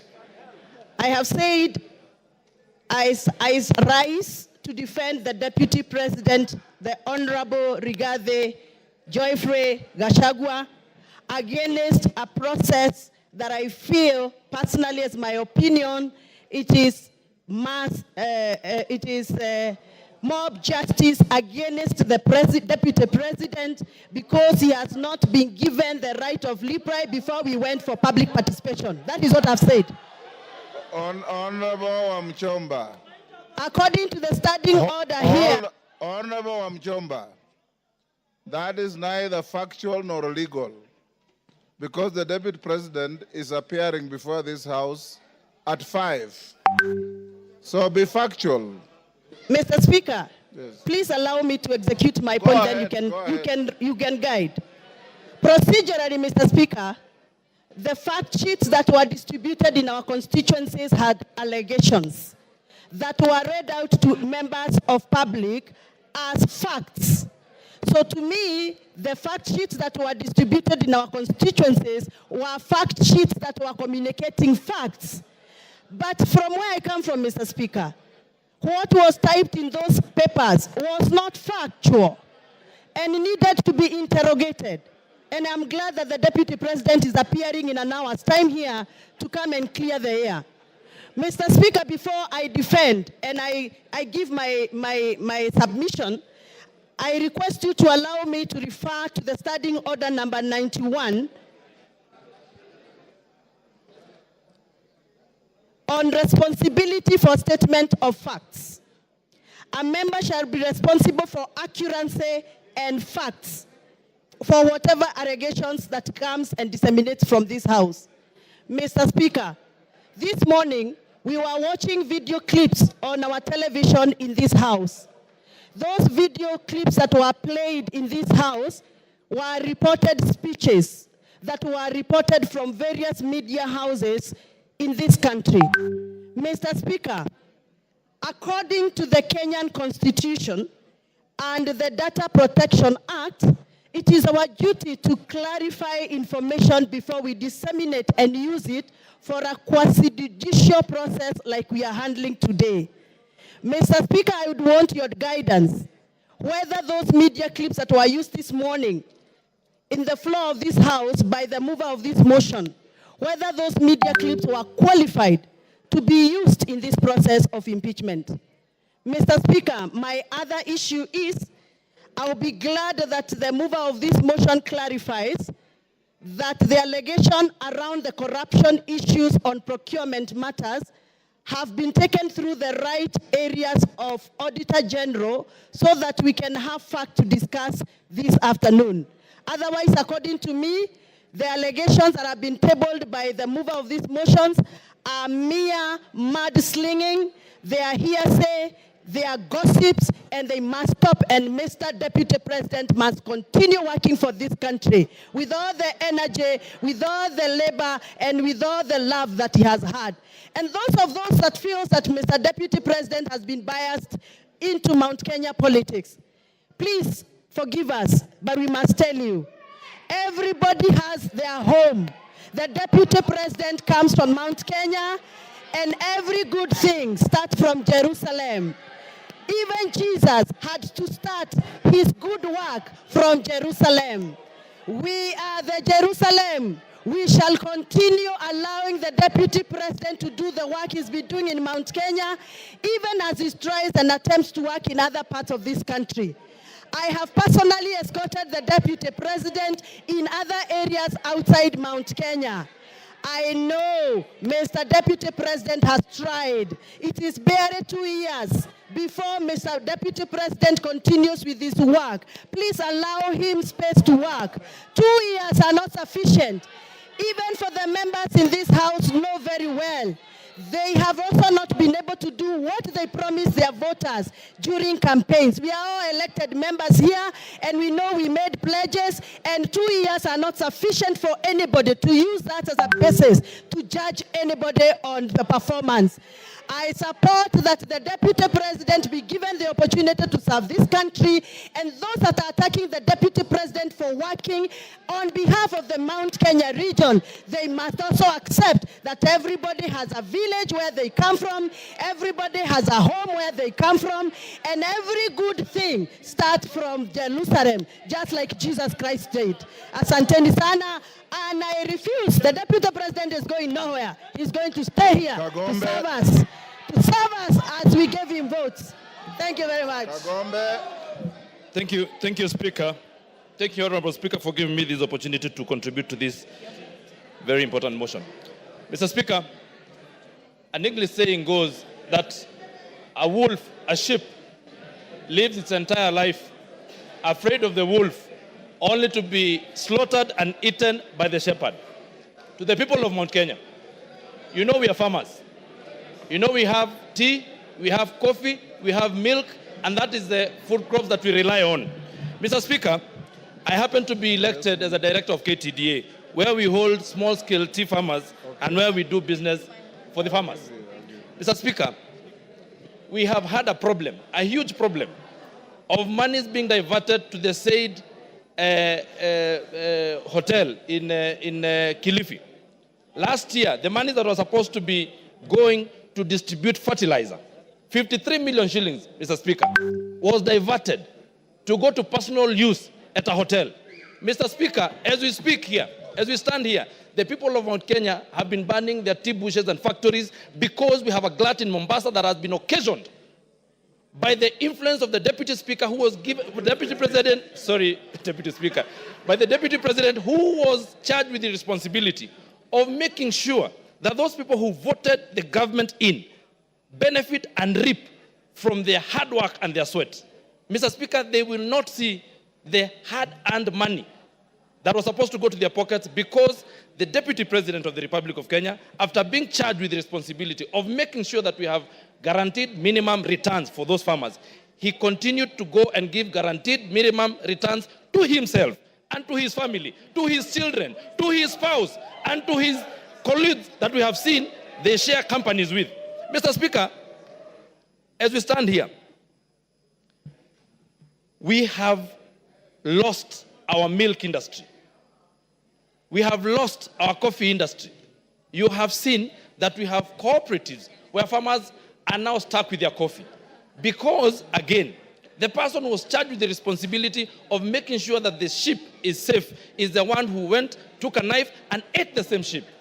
Mr. Speaker, I know there might be some tension and people from the mountain feeling like everybody has been talking about the mountain, but even the mountain people are suffering, even us, because there's someone who just hides under the pretext that he's an honest man, he's a truthful man, but he's a truthful liar, Mr. Speaker.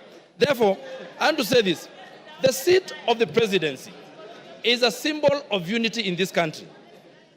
And when the deputy president stands and accuses the NIS, like he did in Mombasa, we live in a community, and even the people who are in the intelligence sector live in a community. There is a community, a world community of intelligence. When you disparage such an office, such a high office that is supposed to make sure that you protect and give us protection in this country, Mr. Speaker, that to me is gross misconduct and it is impeachable. Mr. Speaker, when you go to State House and you say that you have put traps for some people not to access State House, yet they are members of this republic, yet there are people that we respect like Raila Odinga, Honorable Raila Odinga. Mr. Speaker, we say that we cannot continue like that because we had lived a very good life before this campaign started, from 2022, when people say that we are going to vote not anymore along the tribal lines. But we have seen that we have someone who has been given position of power and he has decided to use it for his own personal aggrandizement. Mr. Speaker, the people who are watching the interview yesterday, they sat and asked, how is it that the people who are of age and people who've been doing business have not been able to access 600 million shillings in a bank? How many business people here have accessed 600 million shillings, and what is their collateral? Mr. Speaker, you have had the deputy president lying in front of the television, saying that he has gotten this wealth from his brother, yet we know his brother has his heirs who are his sons and his widow, and those people are crying in Nyeri. The same way, people who are my members of parliament, my constituents like Uhuru Muigai Kenyatta, is crying. His goats were eaten the other day in Roiro. And he's the one who sanctioned the eating of his goats. In fact, he then comes and lies to us that he has apologized to the president, to the former president, who is not in the country. Your time is up. Ken Chonga. Ken Chonga. Asante mstahiki Spika kwa kunipatia nafasi hii nichangie mswada huu ambao uko mbele ya bunge. Mstahiki Spika, mimi sijaokoka na nimesikia wenzangu kila wakichangia hapa wanataja sehemu fulani fulani za Biblia ambazo kwamba zinaambatana na matamshi ambayo wanataka huko yazungumza, lakini kwa kwamba kweli kuna mbinguni na kuna hera, nafikiria Rigathi Gachagua atakuwa kuni za kuchoma ambao watachomwa. Na kisa na sababu, mstahiki Spika, ni uongo ambao kwamba Deputy President ameujaza katika matamshi yake. Jana jioni nilichukua muda wangu, mstahiki Spika, kumsikiza hoja ile ambayo kwamba alikuwa anaizungumzia. Ninashukuru kunipa nafasi hii kwa sababu mmoja kati ambaye aliguswa pale ni mimi. Mimi nikiwa mbunge wa Kilifi South ama Kilifi Kusini, ile hoteli ya Gachagua pale mahali imejengwa iko eneo bunge langu mimi. Na yale aliyozungumza bwana Deputy Governor jana ulikuwa ni uongo mtupu. Deputy President. Kitu cha kwanza, mstahiki Speaker, wakati King Charles III alipokuja ndio aende atembelee kule chini Kuruwitu, alikuwa amekuja kwa mwaliko wa Kuruwitu Conservancy CBO, na wakati alipofika kwa Kuruwitu Conservancy CBO, mkutano ule haukuchukua zaidi ya dakika 30, akaenda Vipingo Ridge, ile barabara ambayo kwamba aliomba kwamba itengenezwe kwa sababu angetaka kuhifadhili Vipingo Kuruwitu Conservancy. Ile barabara haipitiki, lakini Deputy President akaona amepata nafasi nzuri sana. Ile barabara baada ya kwamba iende kwa Kuruwitu Conservancy, akachukua ile barabara akaijenga, akiipeleka kwake hotelini, imeshia pale kwa hoteli yake. Na ninaongea kwa sababu mimi pia nimejenga hapo hapo. Bwana Deputy President alisema kwamba watu waliomba hiyo barabara ijengwe, kulikuwa na public participation. Ni kweli kabisa, tuliomba ya kwamba barabara ile ijengwe, lakini hii kwamba ni uhusiano wake yeye na wenyeji wa Kuruwitu, kwamba ni uhusiano ambao ni mzuri, wanaelewana, na kwamba hata mbunge eneo hilo anajua. Mimi nasema ashindwe katika jina la Yesu. Siyajui hayo, sikuhusishwa kuhusu barabara ambayo alimepeleka kwa hoteli yake. Tatu, Bwana Spika, Mheshimiwa Spika, Deputy President alisema ya kwamba barabara ile inafaidi watu wengi sana ambao kwamba wanaishi maeneo yale. Akataja kwamba kuna Vipingo, Shariani Secondary School. Mimi ninajua mahali Shariani Secondary School ipo, wala haifaidiki na ile barabara. Akataja kuhusu Shariani Primary School.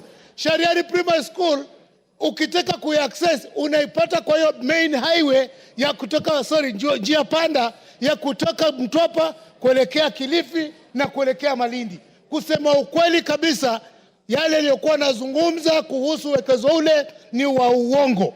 Tatu, ile nyumba ambayo kwamba ilikuwa ni ndugu yake, sisi tulijua toka ilipokuwa zamani, na ukweli kama utafatwa itabainika wazi ya kwamba Bwana Deputy President aidha awe alinunua kutoka kwa ndugu yake ama awe amemwibia ndugu yake.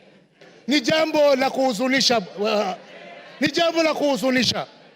Akisema ya kwamba mali ile yote ambayo iliachwa, yeye ameachiwa percentage fulani kubwa kushinda wale watoto. Kama ukweli si uongo, basi si anasherehekea kifo cha ndugu yake. Ni nani mwenye akili zake timamu ataacha urithi au peane kwa ndugu yake, asahau watoto wake, asahau bibi zake, asahau binamu zake, hali yeye anasema kwamba yeye ni mtu uko na mali? Mimi sijawahi kumuunga mkono kwa lolote, na ninajua nyumba hii iko na hisia tofauti kulingana na masuala ya Deputy President.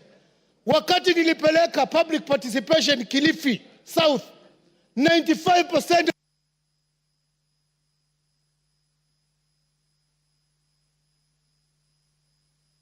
Give him 1 minute. Na asante sana Mstahiki Spika.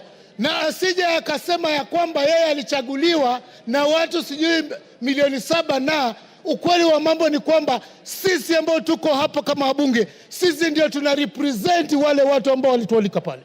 Kwa hivyo asiseme kwamba sisi hatuna uwezo wa kutoa amri au mamlaka ya kwamba yeye agatuliwe mamlakani. Langu ninasihi, wakati umefika. Unajua Mungu akitaka kukumaliza hukuweka kichaa. Mimi sijasema kwamba Deputy President akona kichaa. Ninasema tu ya kwamba matamshi yake kama hata chunga yataelekeza kwamba tumshuku katika akili zake. Asante Mstahiki Spika. Bashir.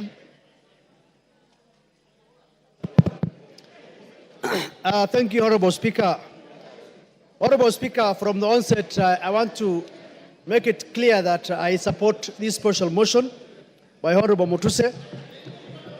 Honorable Speaker, there are 11 counts as contained in this special motion.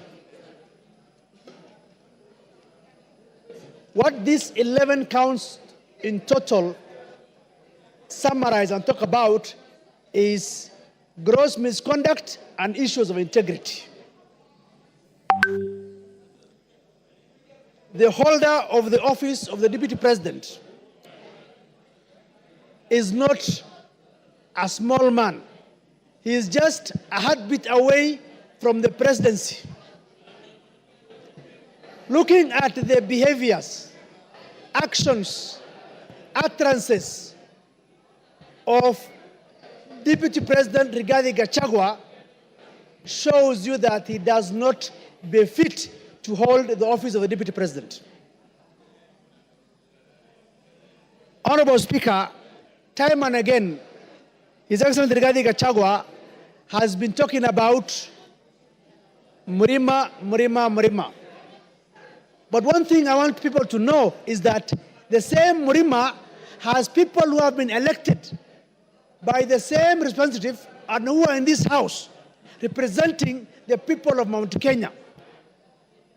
Rigathi Gachagua is not the sole representative of Mount Kenya. They have MPs, they have women reps, they have senators, they have governors. He is supposed to represent each and every part of this country called Kenya. Unfortunately, he doesn't understand that bit. Sometimes in July, in a well-attended press conference in Mombasa, intelligence services, and especially in the person of Director General. Now, look at this case. The Deputy President is a member of NSAC, the National Security Advisory Council. He sits in that council. If there are issues that he has with individuals running those institutions, the best place will have been that council. Now, you've been the Deputy President of the country. Instead of addressing matters in a perfect and constitutional manner, you address the press and taint the images of such officers, critical officers of security. That itself is quite unfortunate. Honorable Speaker, I listened to the press conference last night. One thing that perturbed me was the issue of His Excellency saying, I have gotten all these wealth from my brother. Now I'm asking myself,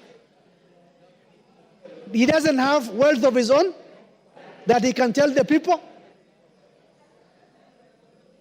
How come he is the one who gets more of the shares than the widows and the orphans?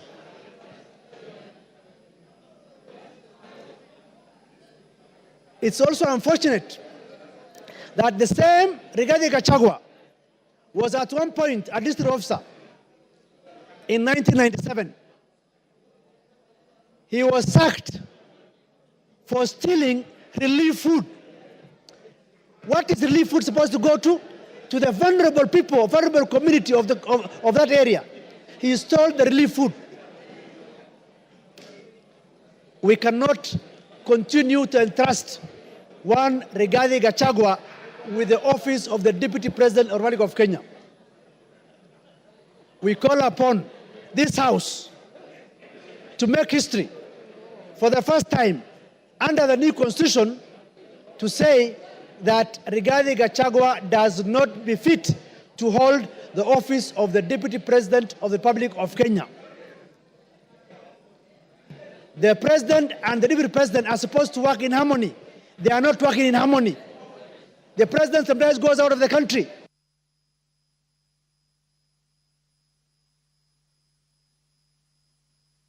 Sorry. Ruth Odinga.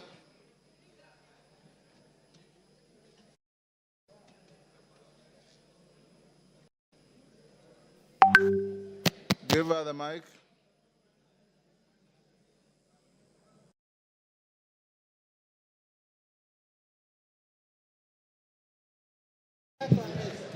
Thank you, Mr. Speaker, for giving me this opportunity.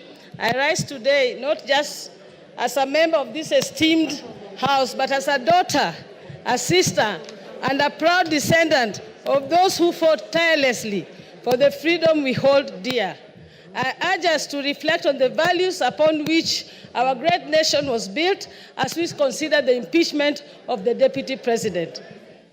I want to take you back to the times before independence. Jaramogi Oginga Odinga is one of the people who fought for independence. And the colonialists actually offered him to be to become the president of Kenya. He declined and left that for Jomo Kenyatta to become the president. And in 1964, Jaramogi became the first vice president of the Republic of Kenya. Exactly 2 years down the line, like the 2 years we now have with the deputy president, Jaramogi decided that due to the ideologies that he was holding, which differed from the president, he decided to step down and leave the position of vice president, not for his own good, but for the greater good of the Republic of Kenya. He actually stepped down.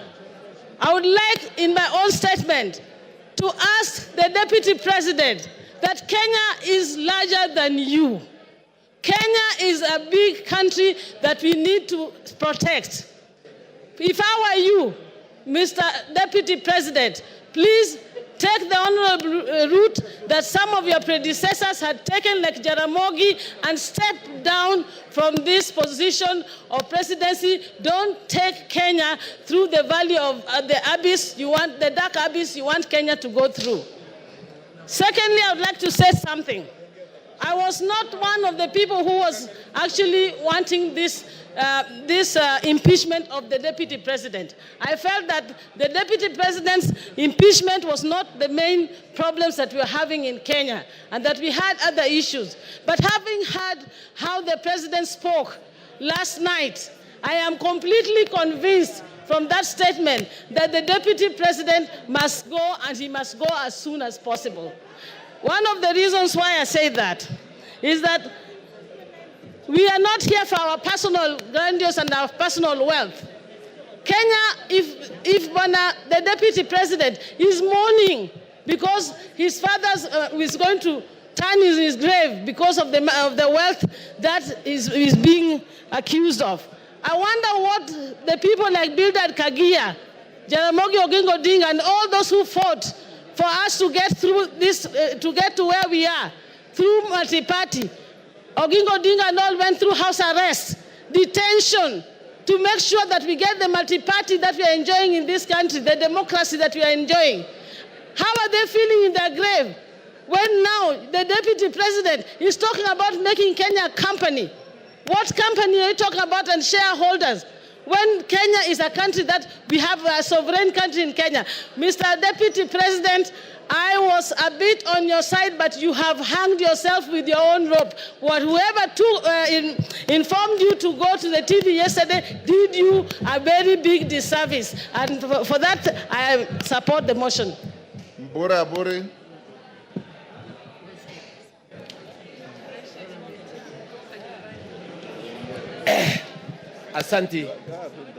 Asanti Bwana Spika kunipa nafasi hii.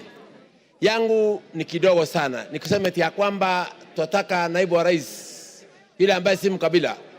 Kwa sababu nchi yetu ya Kenya ni kubwa sana kusinda mtu. Tukiongea mambo ya mlima kule kwangu Tigania East, tuko katikati ya mlima. Lakini ukiangalia katika hii kitabu ambaye ukiangalia haya mashtaka yaliyo katika kitabu hii, ukiangalia ile mashtaka katika kitabu hii, ile zile kampani zote ziko hapa ni za Gachagua, bibi yake na watoto wake. Hakuna Mutigania, hakuna Mwegembe, hakuna Muimenti, hakuna Mluya. That means yeye mwenyewe alikuwa anatetea tumbo yake. Ndipo mimi niko hapa kusema eti ya kwamba sisi atupembelezani. Sisi tunasema kwamba lazima aende nyumbani kwa sababu amekataa kuangalia mambo ya wananchi wa Kenya, na Kenya ni kubwa. Ingine ni hii. Mimi nimekaa kule East Africa Community kipindi ya miaka 5. Nilikuwa na Jematia ambaye ni dada yangu. Katika kipindi ya miaka 5 sijawahi kusikia Jematia akiwa no malaya, lakini naibu wa rais alisimama akasema kwamba Jematia ni malaya. Ya kwamba mimi nikiwa Mporo Mtwabori na support naibu wa rais aende nyumbani. Asante sana. Thank you. Women Rep Busia.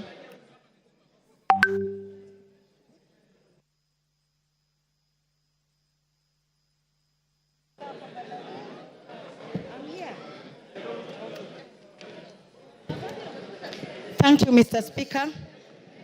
I support with a lot of strength this motion because many times I thought I was a tenant in Kenya.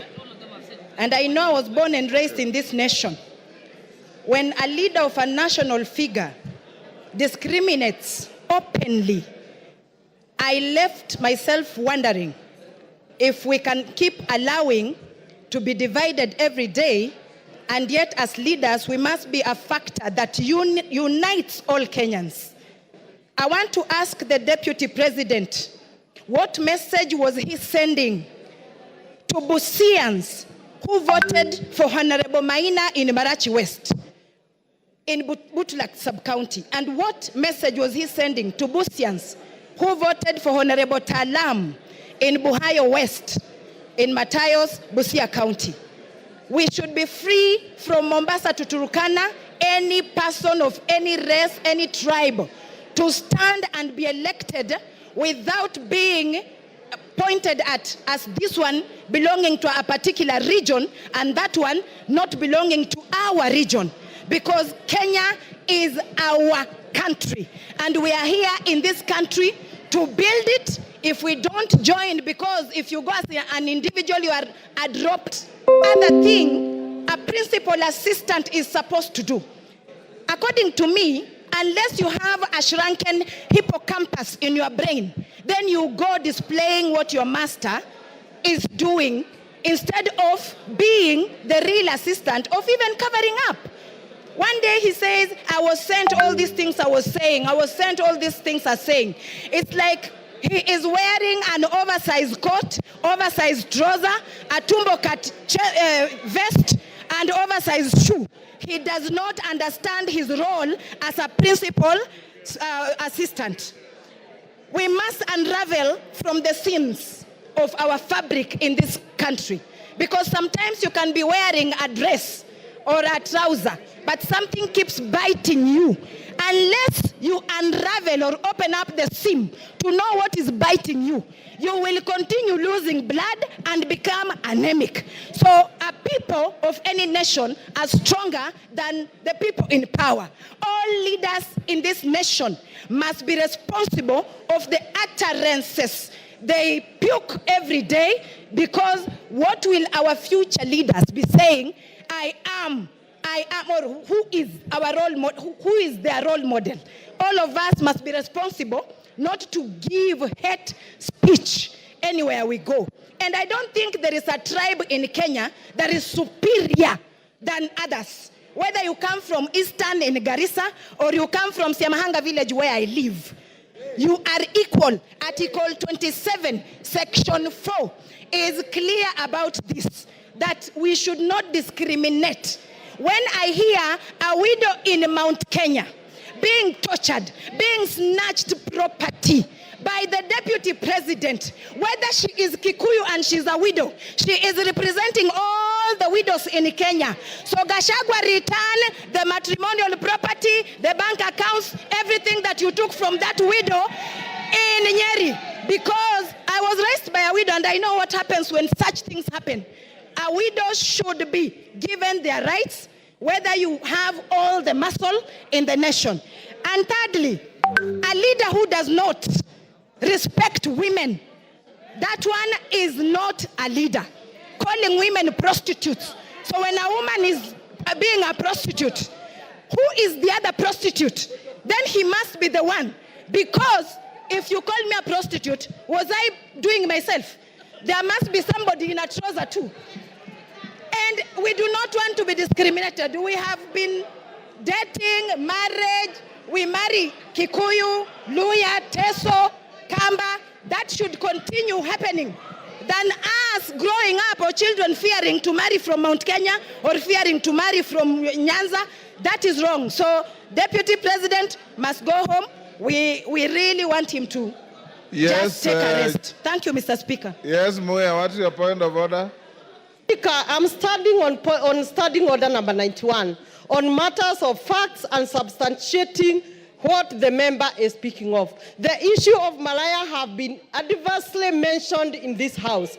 Have you as the speaker received anything to substantiate? Honorable Speaker, it is on record that the deputy speaker, the deputy president has been cruising the whole country campaigning for the same women, especially in Mount Kenya where he was assigned. So it is unfair that members can continue repeating, you cannot substantiate, and there is no evidence. We should You've have made your evidence. point. Honorable members, order, take your seat. Honorable members, I want, with your concurrence, to reduce the time of the speakers to 2 minutes. Is that agreed? Is that agreed? For the purpose of the record, I'll put the question that we reduce time for speakers from 5 minutes to 2 minutes. As many as of that opinion say aye. Will those of the contrary opinion say nay? Nay. The ayes have it. Didymus, 2 minutes. Mr. Speaker, I want to be very clear that I support this impeachment motion. I say so because Kenya, we have more than 42 tribes. And it was never our permission to decide which tribe you belong to, Honorable Speaker. And we want every part of our country to feel part and parcel or properly represented by our Deputy President. The continued dividing of our country in shares, Honorable Speaker, in terms of how many votes that a particular area voted for the government, Mr. Speaker, it is making parts of this country feel like they're not part of this country. I think, in a nutshell, Honorable Speaker, because of time, I want to summarize what I want to say by saying that Kenya as a country, the position of the Deputy President, it requires a patriot. It requires an individual whom, when he speaks, the country listens with optimism. It doesn't require an individual who, when he opens his mouth, part of this country begins to bleed. This country doesn't require a villager in the name of the Deputy President. It requires a patriot, a statesman. And this House, Mr. Speaker, we will go down in the history of this country because the war against tribalism, the war against segregating this country along shareholding lines, it's a war that we have come a long way, Honorable Speaker. It's a war that we vowed that we must win it in installments, and today we are paying the last installment. Rigathi Gachagua must go home, not by walking, but by running, Honorable Speaker. I support. Member for Wajir West.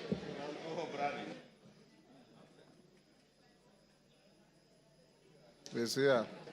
Thank you, Mr. Speaker, for giving me this opportunity.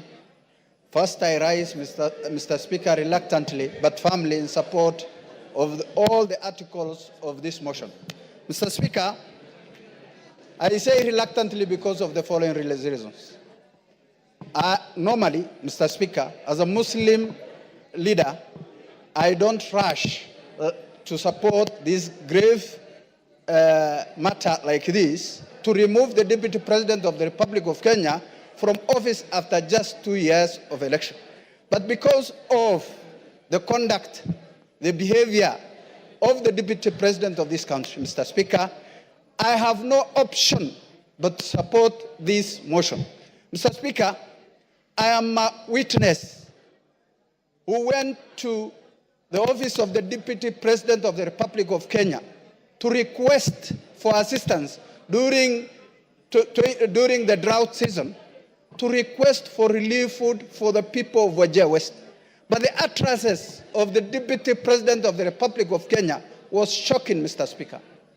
He told me, Mr. Speaker, and I want to confirm to this House, that the Deputy President of the Republic of Kenya told me you have more than your share. It was shocking. I was dejected, hopeless, and left the office in protest, Mr. Speaker.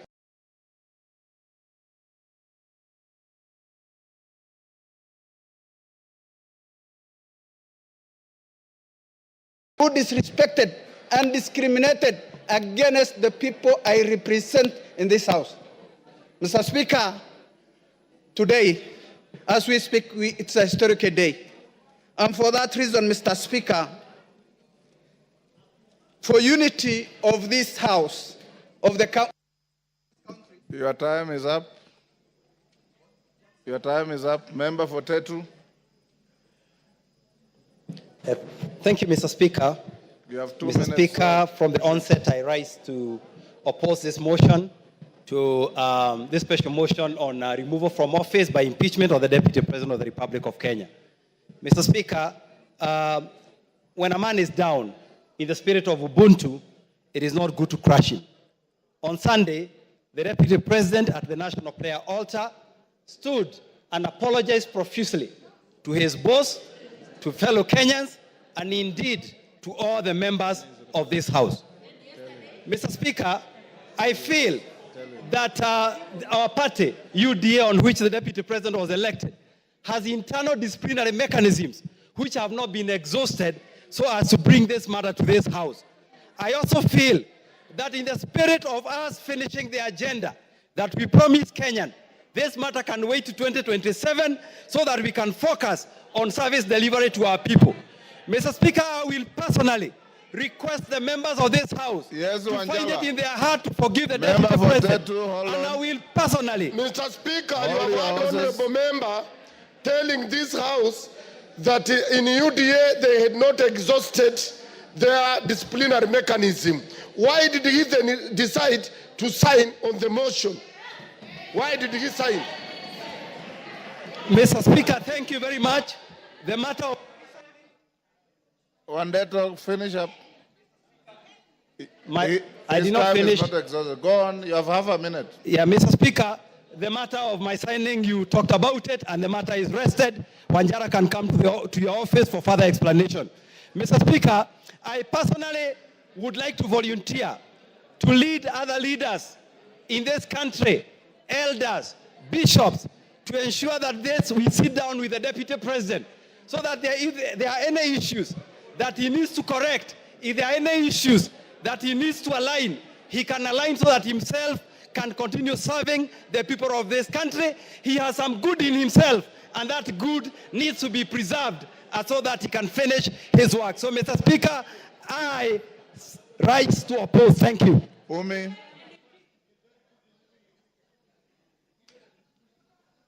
You have 2 minutes. Thank you, Mr. Speaker. I rise to support the motion of impeachment because of many reasons. Mr. Speaker, as a young person and as a representative of the House for the Youth, I wonder how many young people of this country can walk into a bank and access a loan of 600 million shillings without any guarantees of any sort. Mr. Speaker, this is a representation of impunity. The Deputy President stood before the media yesterday as a national leader to defend his children. I respect that he stood to defend his children, but how many children of this country has he given a chance for them to access the same benefits? Myself included, I cannot access a loan of that amount of money. Mr. Speaker, this impeachment motion is not just an impeachment because of difference of ideology, but it will be a symbol of democracy for our country, that people who abuse their powers can go home, regardless of whatever position they hold. Mr. Speaker, I come from Garissa County. We lost residents from my county at an accident as they were accessing to cross a river because of the flood scandal. Mr. Speaker, out of the 10 billion shillings that he had under his pocket, he only gave us 48 million shillings and disappeared and never showed up again. Mr. Speaker, what can 48 million shillings do for people who are suffering? Mr. Speaker, he did not even step in Wajir and Mandera. This is a deputy president of the whole country. I support the impeachment. He must go home and create a room for other people to get that position. Maybe it's time for other regions to be deputies so that we can get the same benefits. Mr. Speaker, I can even do a good job myself. Mr. Speaker. Your time is up, Jen Kagiri.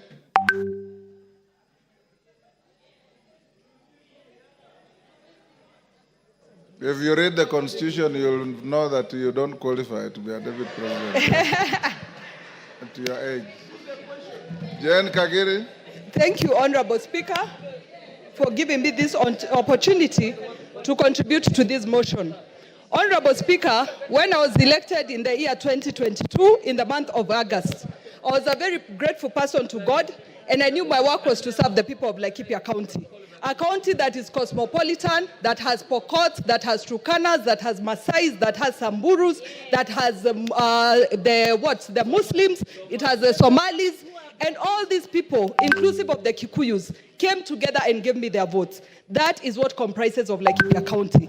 Honorable Speaker, the point at which I differed with His Excellency the Deputy President is when he started talking about Mlima. I realized Laikipia County is not Mlima after all, because Mlima, people have running water from taps. In Mlima, people have tarmac roads. In Mlima, people don't suffer human-wildlife conflicts. But in Laikipia County, we have all those challenges. So, Honorable Speaker, that was the first point where we differed. The second point, Your Honorable Speaker, is when there was the talk of 1 man, 1 shilling, 1 vote.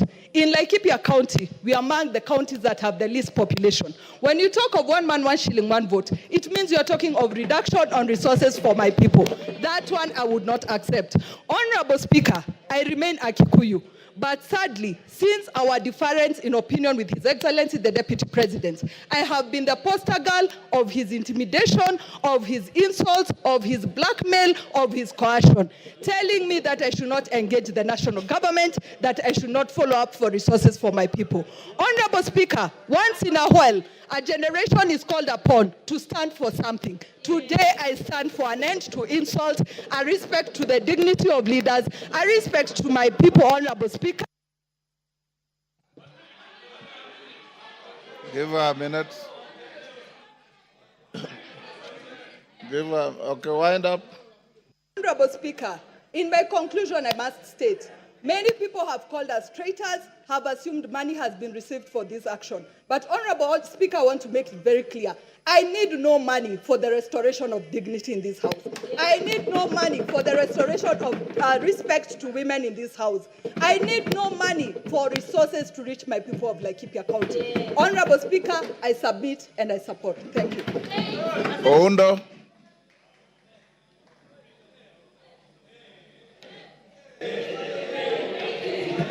Honorable Speaker, thank you for this opportunity.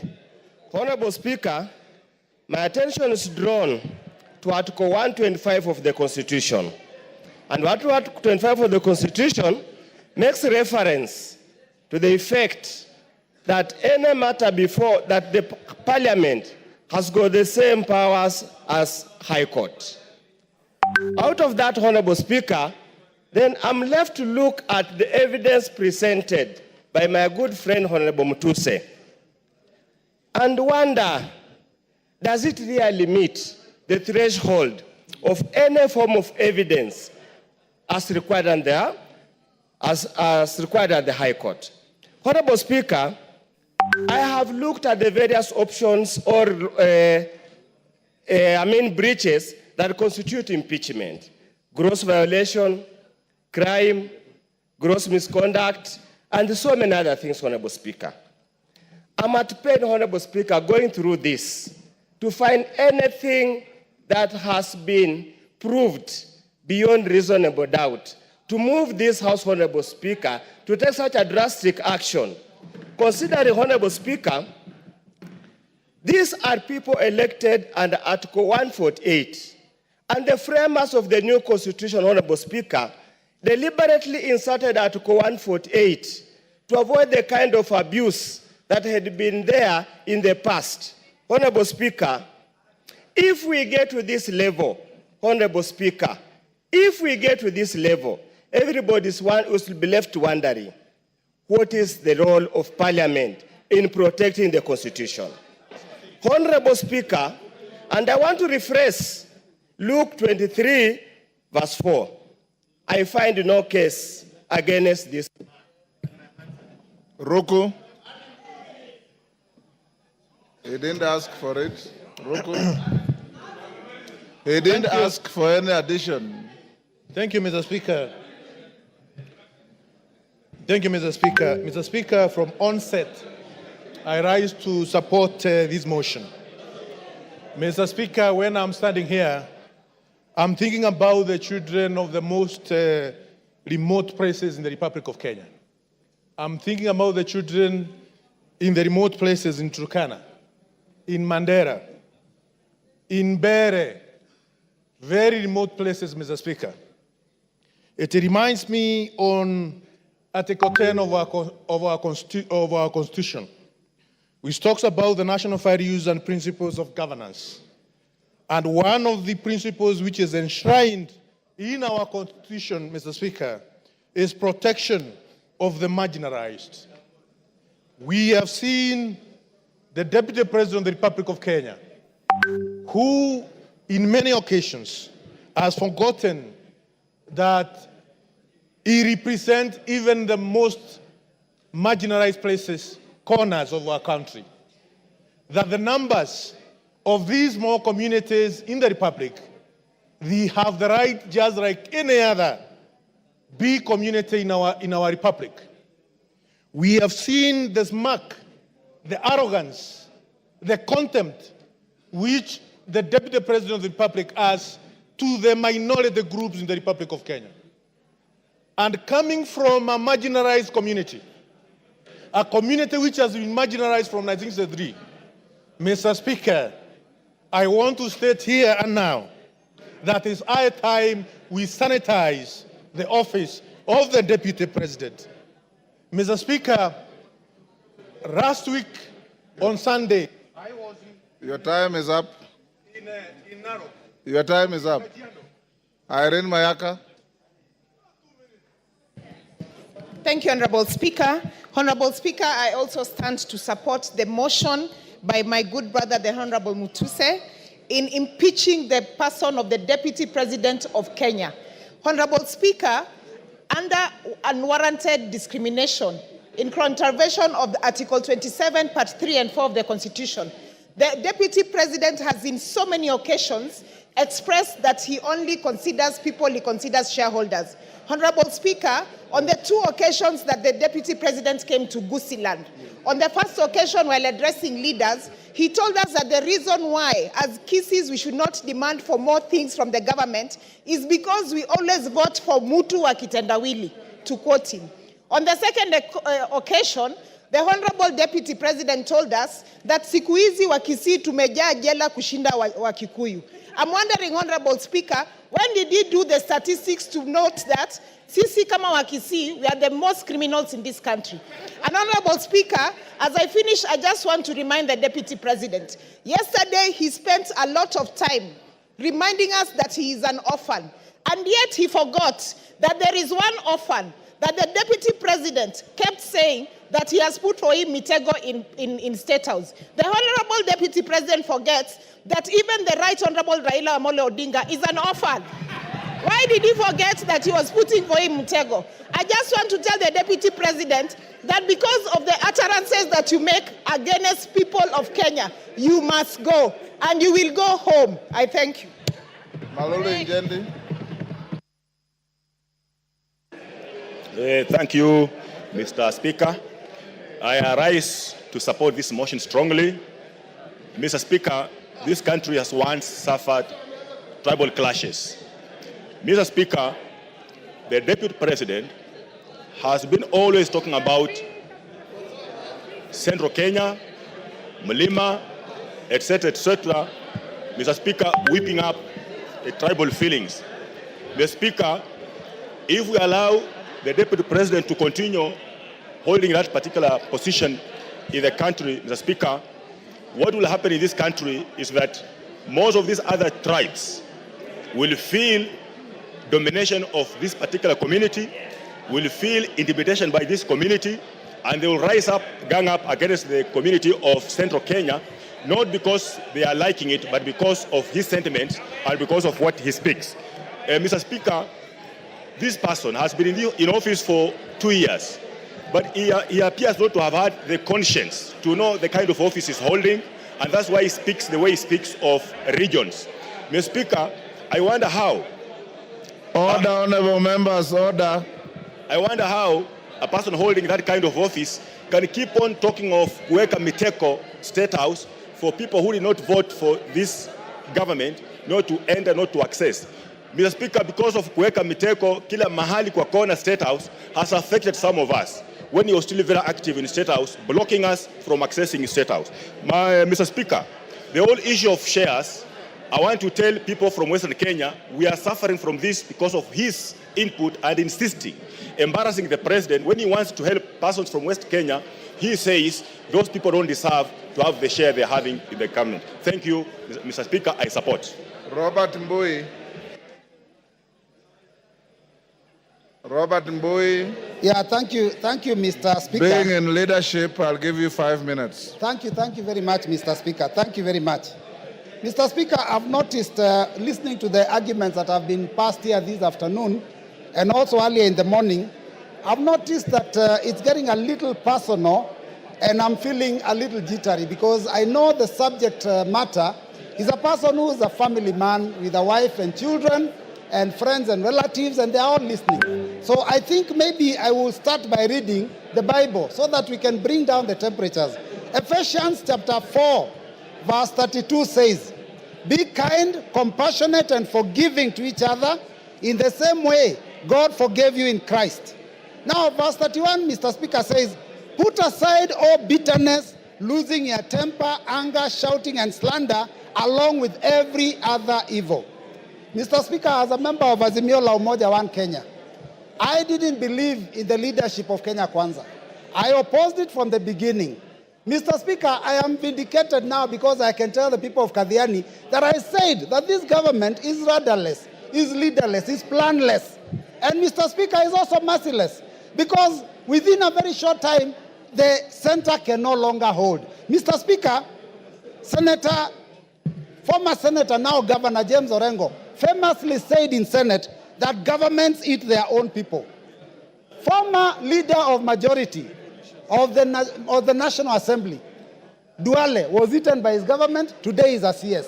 Former Deputy Speaker of the Senate, Kithure Kindiki, was eaten by his government. Now he's also a CS. Former Chair of Budget of this National Assembly was eaten by his government. Today is the majority leader. I don't know. We are now eating Rigathi. Where will he end up? Mr. Speaker, I have an issue of concern, Mr. Speaker. Yes, Majority Leader. Honorable Speaker, is a deputy leader of minority to assert that I was eaten by my own government, Honorable Speaker, whereas he knows I was never eaten by any government. I only stood firm against tyranny. I stood firm against the bullying that I experienced under that regime. The same bullying I have stood firm against a deputy president today who has been bullying members of parliament. And I have only put my chest forward to defend the rights of all these members, including the Honorable Robert Mbui, who was Honorable Speaker, when the Deputy President visited Kathiani. He said to the Honorable Mbui that these Kambas are too few. They can never make a president. Kalonzo can never be anything. How can you defend a person who has disdain for Kalonzo Musyoka, a former vice president of this country? Mbui. Robert Mbui. Thank you, Mr. Speaker. You know, I love the passion and the humor in the majority leader. But Mr. Speaker, I'm also impressed by the energy that I've seen in this house, the vigor, the passion from morning. I mean, it is a first bill, or rather it's a first motion where this house has gone up to public participation in the constituencies. Mr. Speaker, I only wish that the energy that we are expending here to send a question to all Kenyans about one individual was being used to fight the issues that are failing us in our education, in our health sector. People here, the cost of living has gone too high. People have no jobs. Mr. Speaker, those are the things that this House should passionately deal with. But Mr. Speaker, for a whole day, and from, I don't know, even the last week or 2 weeks, to deal with that one matter, Mr. Speaker, I think that we are losing direction. And it is important, Mr. Speaker, that we deal with the things that are affecting our people. Because, Mr. Speaker, if you look at the education sector, I talked about it here the other day, We don't even have classes for grade 9 going into JSS. Mr. Speaker, the funding model for university has failed. Mr. Speaker, the insurance sector, NHIF, is having a problem, Mr. Speaker. How then do we spend taxpayers' money and time to come and deal with a matter of one single individual, Mr. Speaker? Now we are told that this person, Mr. Speaker, is a tribalist. But Mr. Speaker, those comments that he made, yesterday he made it very clear.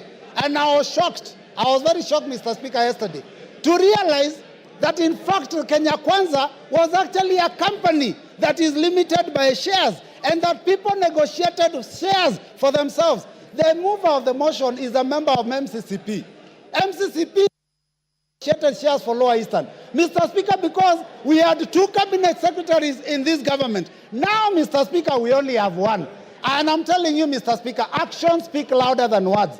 The Deputy President may have said that he is a shareholder and there are issues about his community, but if you look at the appointments that are being made in Kenya, then you will realize that the person of the President himself is the one who is the biggest tribalist, Mr. Speaker, because he's appointing people from his own community for every position. Mr. Speaker, if we have to find a situation where a school has failed, you do not fire the deputy principal. You get rid of the principal. Our problem is not the deputy, it is the head. Yes, Farah. Thank you, Mr. Yes, Farah. Mr. Speaker, I was standing. Mr. Speaker. Order. Mr. Speaker. Robert Mbui, you are normally more decent than that. This is a house of... Mr. Speaker, protect me. Mr. Speaker, my point of order is this. This is a house of rules. This is a law-making body. This is the place where our Constitution itself was passed. You cannot bring, talk about a president or even any other head of state of a friendly country without bringing a substantive motion. So you cannot discuss the conduct of the president. And by the way, I want to correct you. You might... Point is out of order. Your point of saying that governments eat their... Take your seat is out of order. Kahangara? Yes, use my...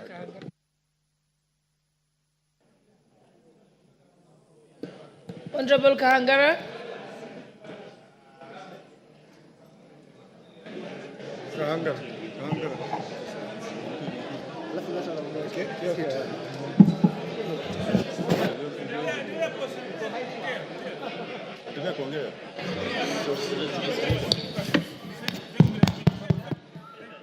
Thank you, Madam Speaker. Hold on a second, they're going to put for you the mic. Clerk, just say... Yes, I can see the mic. Take the one next to Mheshimiwa Fulamu. Take that one, yes.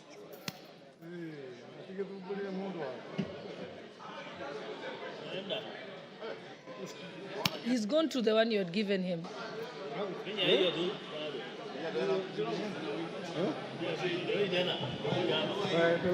Okay, thank you very much, Madam Speaker, for giving me an opportunity to contribute to this motion.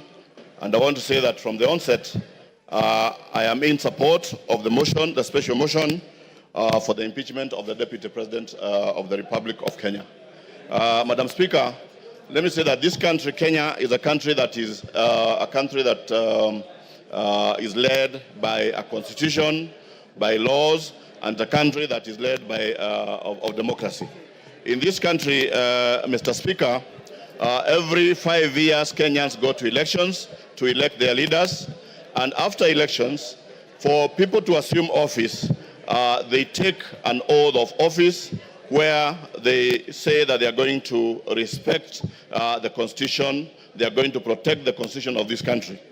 Mr. Speaker, when the Deputy President took oath of office, he promised that he was going to respect the Constitution of Kenya.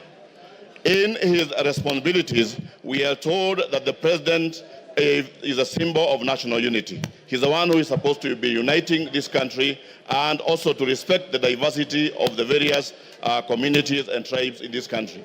In the same constitution, it says that the Deputy President is the principal assistant to the President. So if he is the principal assistant to the president, meaning that he performs the duties that are performed by the president. Mr. Speaker, I want to say that the deputy president has gone around this country talking about shares, meaning that he has put all the tribes of this country into coalition. And I want to thank the member who brought this particular motion, because we are saving this country from somebody who is, I would call a suicide bomber, somebody who is ready to die, somebody who wants to die with Kenyans. And we want to say that we are ready to fight tribalism, ensure that this country continues in... Your time is up, Kangara Kasheri.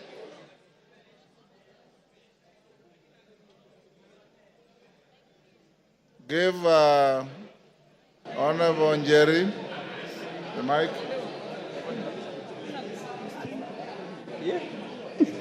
Thank you, Honorable Speaker. I rise to vehemently oppose this motion on behalf of the great people of Kirinyaga. Honorable Speaker, it begs the question, does it not prick our conscience as a House that barely 4 months after passing the grossly unpopular finance bill, which the President himself refused and declined to assent to, that we're here discussing an impeachment motion of the Deputy President of the Republic of Kenya? Honorable Speaker, the young people of this nation unequivocally told us to fix high unemployment levels among the young people, gross corruption at all levels of government, accountability issues in regard to leadership, our ailing healthcare sector, among other things. Honorable Speaker, many young people died on that day, Honorable Speaker. Several others to date are still missing, Honorable Speaker. It begs the question, the priorities we have as a 13th Parliament. Honorable Speaker, the motion before us is frivolous, it is baseless, it is lacking in substance. It is nothing but a shambolic political scheme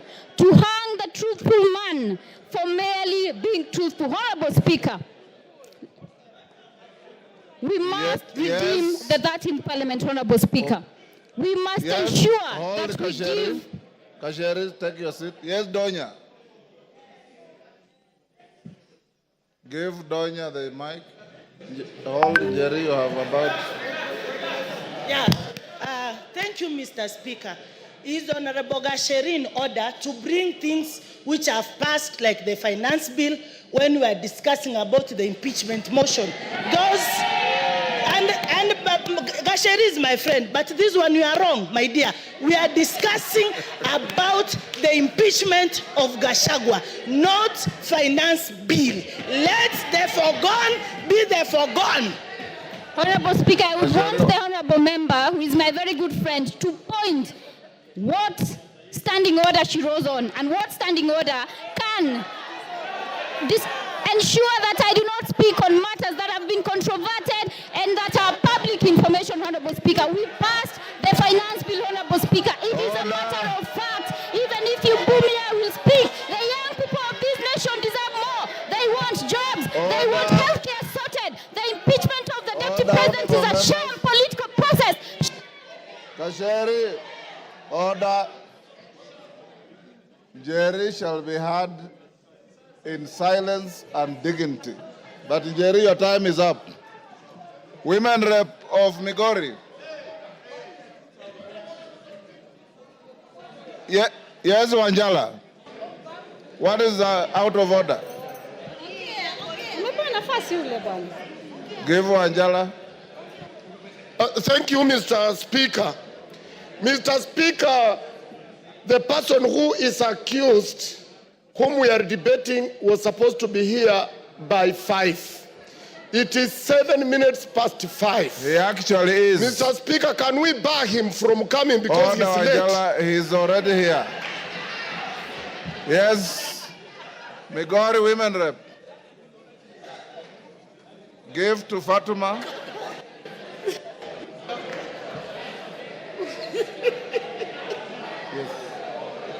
I look for you to speak. You had gone out. Thank you, Honorable Speaker. Thank you, Honorable Speaker. Kindly protect me, Mr. Speaker. I can't be heard, Mr. Speaker. Order. Thank you, Mr. Speaker. Order. Order. Excuse me, Honorable Member. Please give me time to speak. Mr. Speaker, thank you for the opportunity you have given me. And as I stand here as a Muslim, I don't know when I'll die. In case I die before the impeachment time, I vote yes, Gachagua must go. Mr. Speaker, I will take you to the Bible, Proverbs 23, 10 verse 11. And it says, please keep quiet.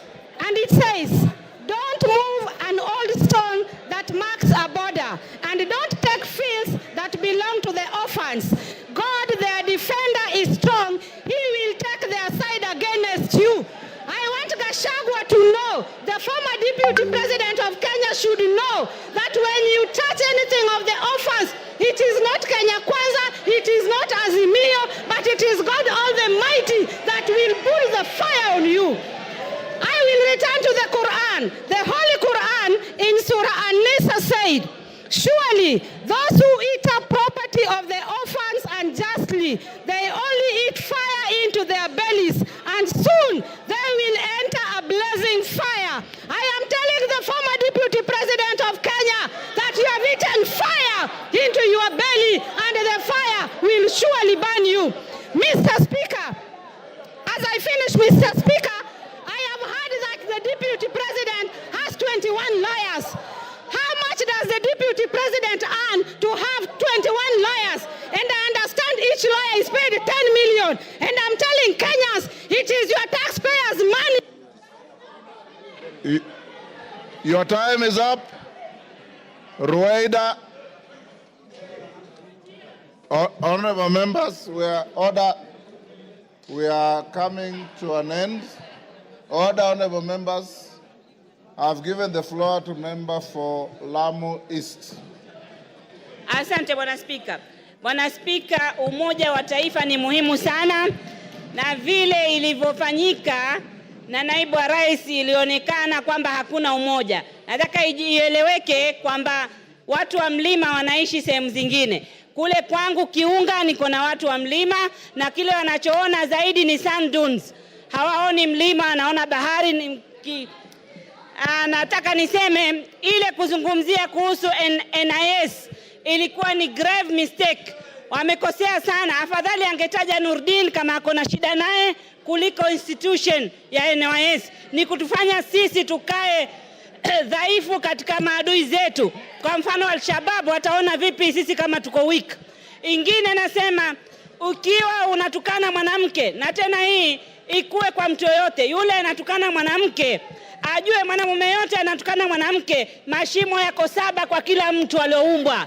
Wanaume wanayo, wanawake wanayo. Kama ni malaya basi ni wote wanaweza kutumia kwa malaya. Hii jina ya malaya nimechoka kusikia. Ingine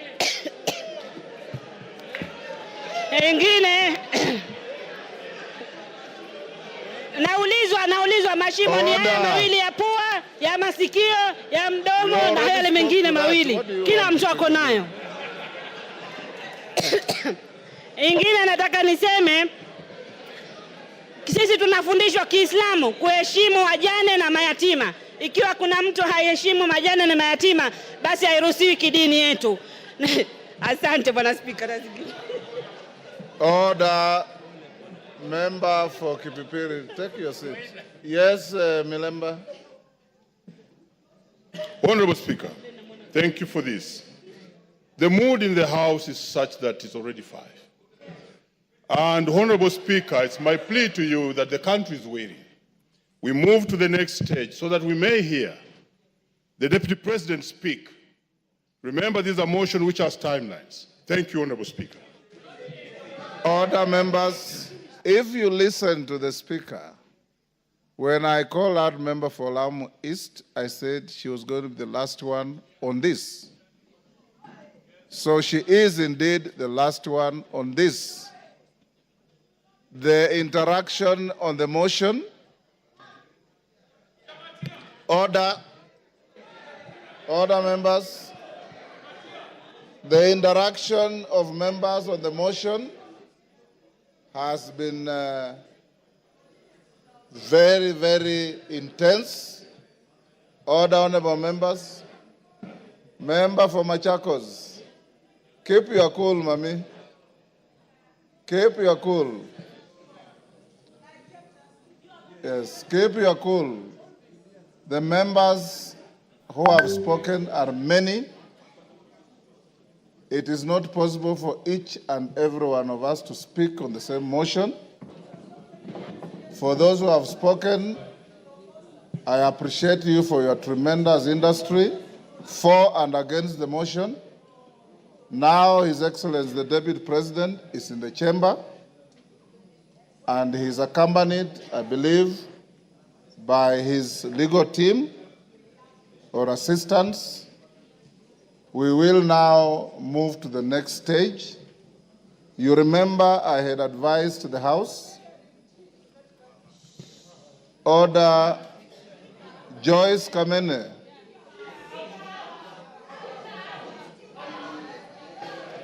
This is not a moment where the Speaker can exercise the option to exclude you from proceedings, but I know you differently.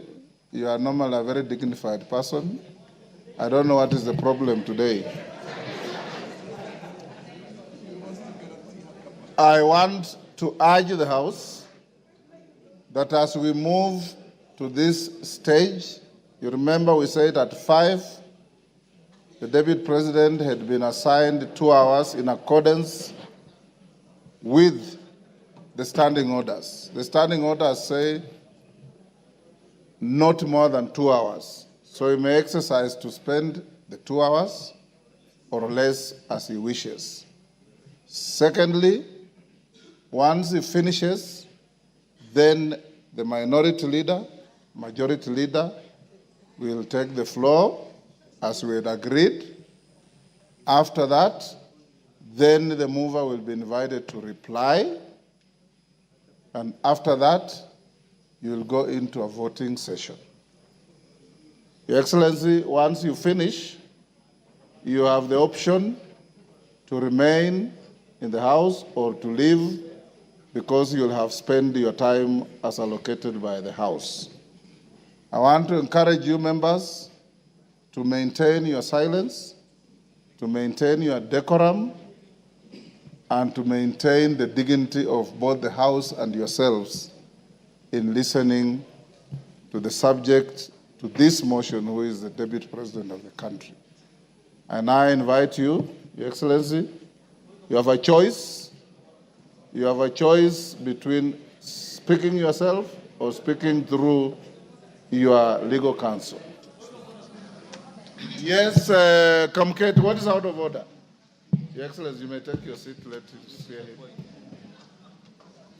Mr. Speaker, while I did not want to interrupt His Excellency the Deputy President, who is my brother-in-law, Mr. Speaker, yesterday the Deputy President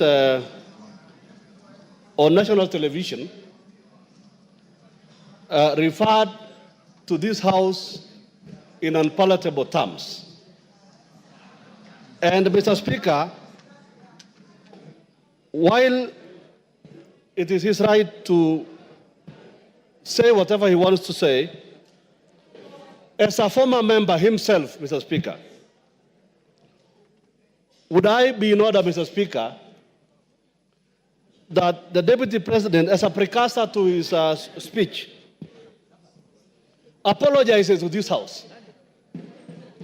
Mr. Speaker, this House, Mr. Speaker, he used the words, he referred to this House as a theater of the absurd. Mr. Speaker, this House is an honorable House of the people of Kenya. These are elected members of Parliament, Mr. Speaker. This House is neither a theater, neither is there absurdity in this House, Mr. Speaker. So I would request, Mr. Speaker, that the Honorable Deputy President exercises, dignifies this House by offering an apology. I know he has very little support in this House now. You've made your point. But he may get a little support even just from that apology. He has to apologize to this House, Mr. Speaker, before he proceeds with his speech, Mr. Speaker. Thank you very much. Order. No more points of order. Your Excellency, Deputy President, as you take the floor, this morning, the Speaker made a communication and indicated that we found it abhorrent some of the contents of your interview your statement last evening, in which you described this House in not very good terms. We also indicated that the rules of this House preclude matters pending before the House from being canvassed in other fora, particularly by members of the House, and to an extent of broad interpretation of the standing orders, a person who is subject to the motion going on in the House. It is spilled milk, it's water under the bridge. You said what you said, but it is only fair that, being an immediate former member of this House, that you exercise your conscience to hold as to whether this is a theater of the absurd or is an honorable National Assembly of the Republic of Kenya. You may start by addressing that. Thank you very much, Honorable Speaker. And thank you, the honorable members present, for according me this opportunity to prosecute the matter before us. Mr. Speaker, sir, I have tremendous respect for this great institution, having served here for 5 years between 2017 and 2022, and I appear here in a very nostalgic moment that I'm back in the House where I stayed for 5 years, despite the fact that I've come under difficult circumstances. Mr. Speaker,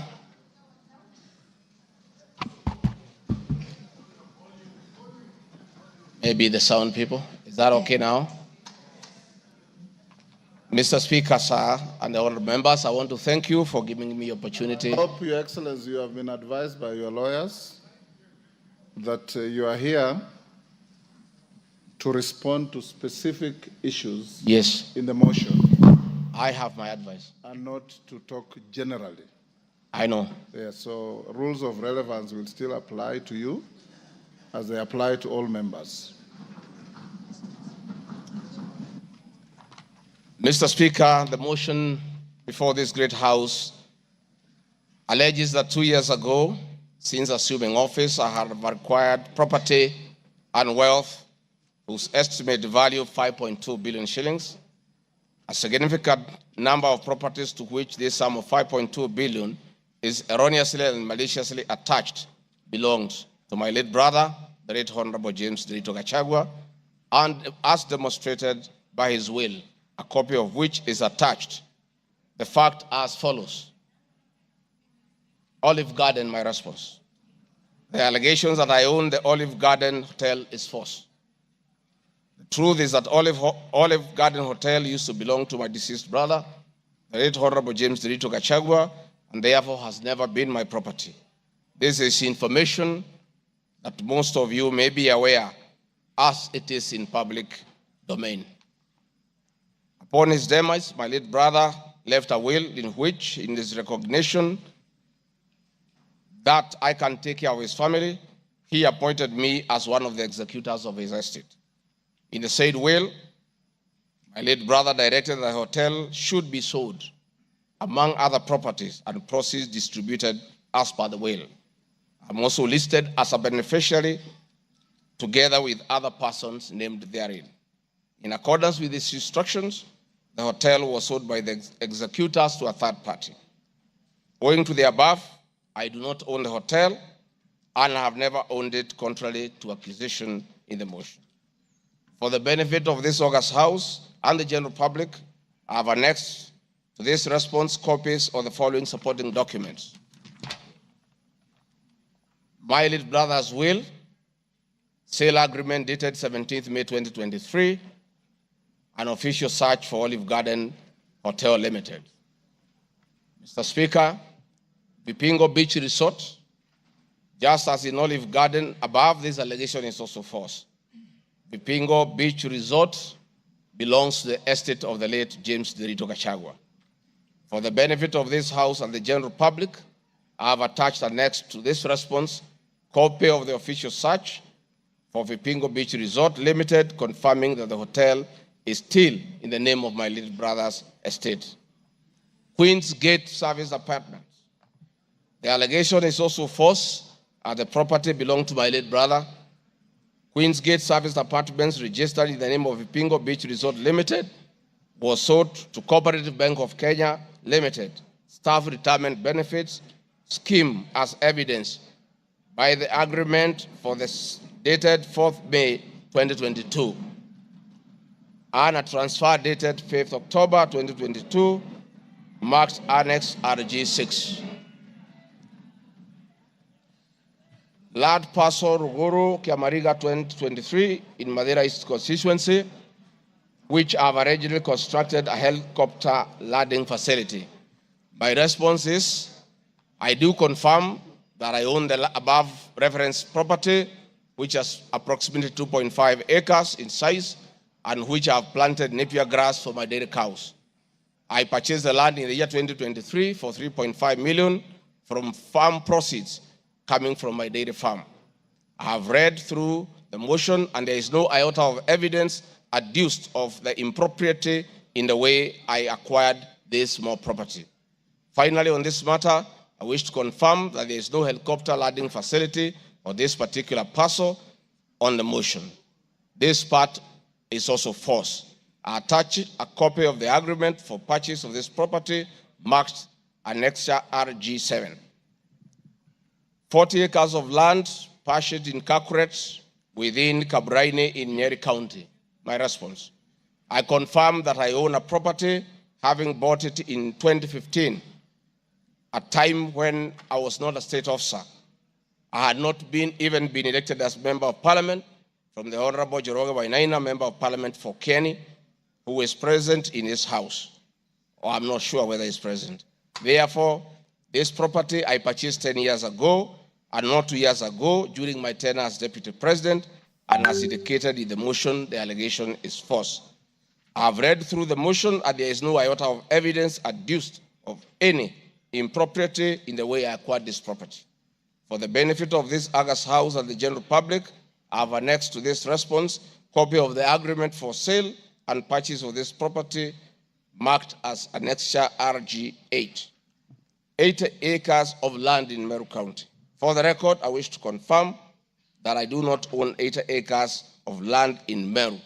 This allegation is false. However, in the spirit of full disclosure, I would like to confirm that I have purchased 29 acres of land in Meru, the land of my mother, which I bought on around 9 February 2024 through a loan granted to me by Solution Circle Limited, which I am a member. This said circle has a charge registered against the title, which it continues to hold as security until I fully repay the loan. For the benefit of the August House and the general public, I have annexed to this response copies of the agreement of sale marked RG9 and a letter dated 15 July 2024 from Solution Circle Limited, confirming that they financed the purchase of the property marked Annexure RG10. Dairy farm in Nyandarua County. My response is, I do not have a dairy farm in Nyandarua County. Therefore, this allegation is false. The land in Nyandarua has no single animal. Companies. The motion alleges there are 22 companies owned by my family members and which have been used to massively launder money and conceal proceeds of crime, corruption, and benefit from influence peddling. My response is, the mover of the motion has listed the 22 companies associated with me and has alleged that they have been used to massively launder money and conceal proceeds of crime, corruption, and benefit from influence peddling. I've carefully gone through the motion and I have not seen any evidence to support or prove the allegations therein. It is not clear to me how to respond without having seen any evidence incriminating the companies. I would like to be clear that these companies have not been involved in any illegal activities And I believe that is why the mover of the motion has not tabled any evidence of impropriety with respect to the companies. It does appear to me that the mover of the motion was so meticulous to get all the companies associated with me and my family. And I believe that he also had evidence of illegalities committed by the companies. He would have shared or tabled that for the record. However, it is not possible to get evidence of illegality where there is none. Having said the above, allow me just to mention a few companies because there are many. Rigathi Gachagua Foundation, this is a foundation I incorporated in 2022, and I clarify that the foundation is a non-profit making entity with the sole objective of uplifting the lives of less privileged in society. This foundation therefore does not trade, and honorable members, you are aware that by law, a foundation cannot be used to trade. Since incorporation, the foundation has received a total of 12 million shillings, which has been utilized as per the schedule marked Annex RG 11, which is paying school fees for children in Pwani University and other universities across the country. Dorcas Rigathi Foundation, because she is not here to defend herself, this is a foundation founded by my wife, Pastor Dorcas, incorporated immediately we came into office as a non-profit making entity for the sole purpose of rehabilitation of drug addicts, widows, single mothers, and orphans. A brief write-up of this foundation, together with its achievements, is annexed herewith as Annexure RG 12. It is in public domain that Pastor Dorcas have been around the country doing work of rehabilitating drug addicts and helping others who have challenges. There are many other companies that are here, but I don't, because this is a house of record, I don't want to bother the members of parliament of going through all of them. I want to probably only talk about Wamunyoro Investments Limited, named after my village in Wamunyoro. This company was incorporated 21 years ago before I became deputy president, and it's a company that holds family property.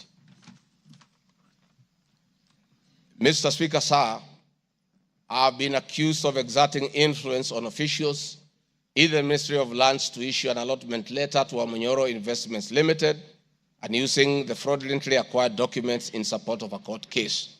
My response, Mr. Speaker, sir, and honorable members, I wish to confirm that Wamunyoro Investments Limited has never been issued with any letter of allotment for land in Embakasi.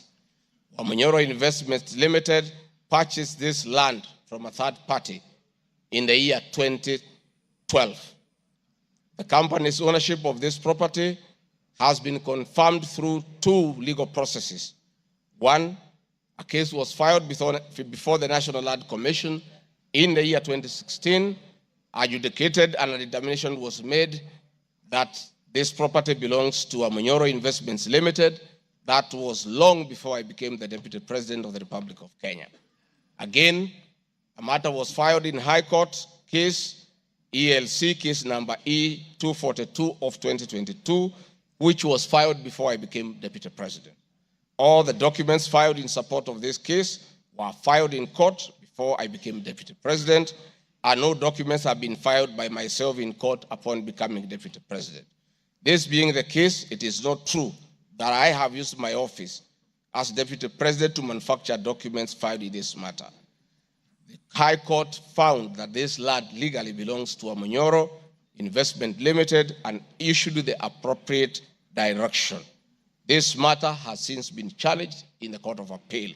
I invite any honorable member who may want to be enjoined in this case to have the liberty to do so. Mr. Speaker, sir, I have been accused in the irregular procurement of mosquito nets at a cost of 3.7 billion. In response to paragraph 45 of ground 7 at page 23 and 42, paragraph 78 and ground 11 and page 36, 37 or 42 of the impeachment motion, I wish to respond as follows.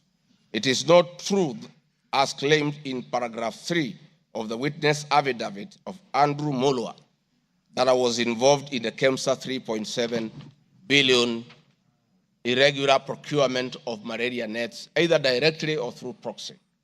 Further, Shobika Impex Limited was not awarded the subject tender as the Acting Director of Procurement, Dr. Justice Kinoti, by letter 5th May 2023, formally notified Shobika Impex Limited that its bid was unsuccessful because its tender security was not paginated and the tender was hence non-responsive.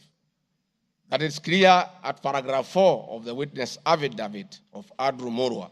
He contradicts himself by claiming that on 11 July 2023, I pressured him to surrender the original bid board, yet by the letter dated 5th May 2023, KEMSA had requested for collection of the original bid. Thus, there was no cause to pressure to be exerted on Mr. Murwa for any other purpose. I am aware of a foreign company known as Shobika Impex Private Limited, domiciled in India, and which appointed Crystal Kenya Limited as its local agent in the year 2014, that is 8 years before Rigathi Gachagua became the deputy president. To date, Crystal Kenya Limited has complied with the agency terms between itself and Shobika Impex Private Limited, annexed hereto and marked as Annex RG18 in an appointment agency letter by Shobika Impex Limited in the year 2014.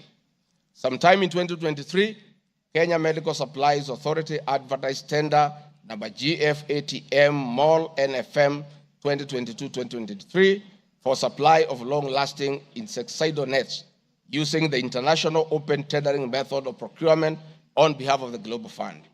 The monies for supply of the nets, as per my understanding, was a pure grant from the Global Fund. I am aware that Shobika Impex Limited still participates in doing business with and has not been debarred by the Global Fund to date. I believe being technically qualified to provide and deliver the goods subject of the tender document, having the financial ability to do so, and without their participation or assistance from Crystal Kenya Limited, Impex Private Limited independently participated and submitted in its bid in response to the subject tender pursuant to an invitation by KEMSA. Having not participated in the subject tender, Crystal Kenya Limited did not submit any of the documents in response to the subject tender. Specifically, Crystal Kenya Limited did not submit a bid board or tender security in its name in response to the subject tender. It is therefore not true that Crystal Kenya submitted a fake bid board with an intention to fraudulently acquire public property. It is also not true that with my sons, I used Crystal Kenya to massively launder money, conceal proceeds of crime, engage in corruption, and benefit from influence peddling. Subsequently, by the letter 5th May 2023, KEMSA notified Shobika Impex Limited that it was not successful because the tender security was not paginated and requested Shobika Impex Private Limited to collect its bid security from the procurement office immediately.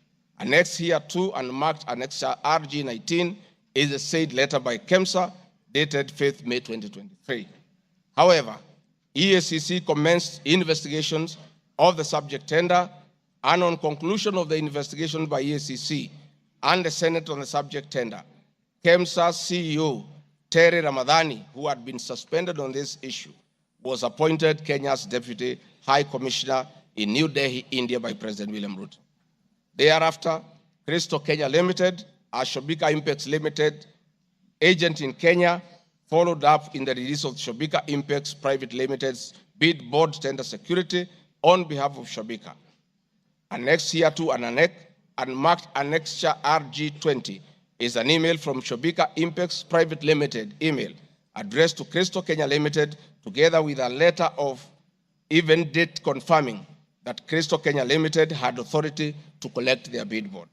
KEMSA was mandated to immediately release the bid board tender security upon determining that Shobika Impex Private Limited was unsuccessful in the subject tender, and that is why they requested that the same be collected from its procurement office.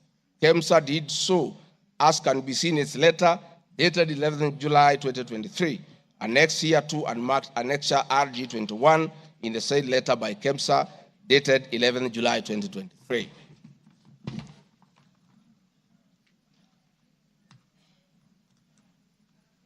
Mr. Speaker, noting that Shabika Impex Private Limited was not successful, it did not supply any goods and it did not receive any public funds in payment thereof with respect to the subject tender. Accordingly, I have not committed any crime under Section 45(1), 46, 47(a)(3), and 48(1) of the Anti-Corruption and Economic Crimes Act and Section 2, 3, 4, and 5 of the Proceeds of Crime and Anti-Money Laundering Act. Further, I have not breached Section 34 of the Leadership and Integrity Act, for I did not bully any state or public officer with respect to the subject tender, and specifically, no evidence has been tendered to support the allegation at paragraph 78C of ground 11 at page 37 or 42 of the motion, which alleges that I summoned procurement officers in ministries and institutions, instructing them to direct procurement of goods and services in a specific manner.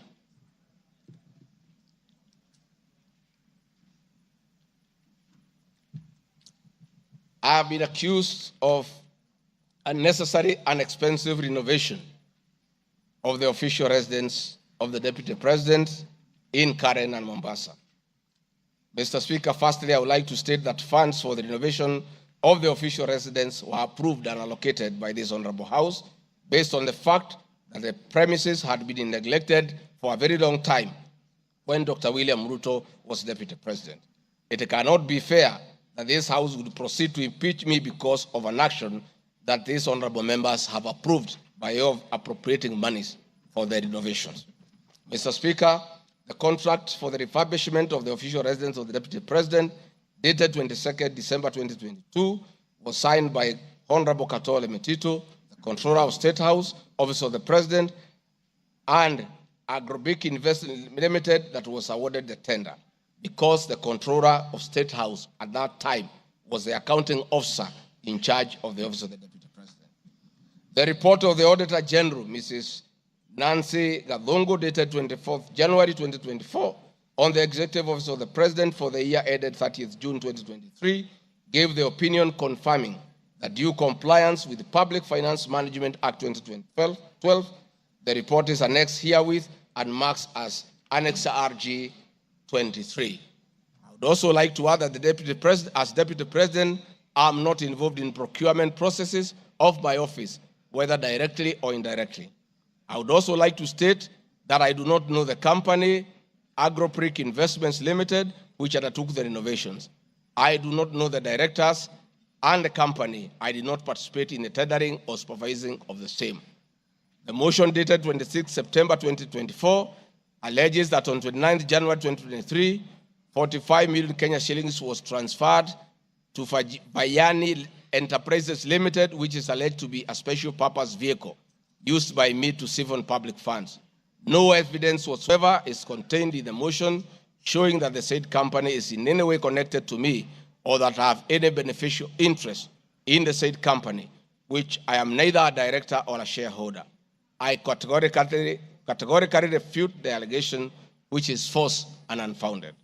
Mr. Speaker, I would also like to confirm that I'm not a director or a shareholder, directly or indirectly, of the company called Agrobric Investments Limited, and I do not know its shareholders or its directors. Mr. Speaker, there is an allegation of dubiously acquiring substantial portion of the sum of 100 million paid to Lusona Events Limited. My response, Mr. Speaker, is just like in the above other matter. I have read the motion and I would like to state that there is no evidence that this company is linked to me. I wish to categorically state that I have no beneficial interest in the said company, and neither am I affiliated in any way to the directors and shareholders of the said company. I would also like to state that I'm not a director or a shareholder of the company and do not know its shareholders or its directors. I do not sit in a tendering committee. I am not the accounting officer of the Office of the Deputy President. I have also not had any complaints against the manner in which the company undertook the work.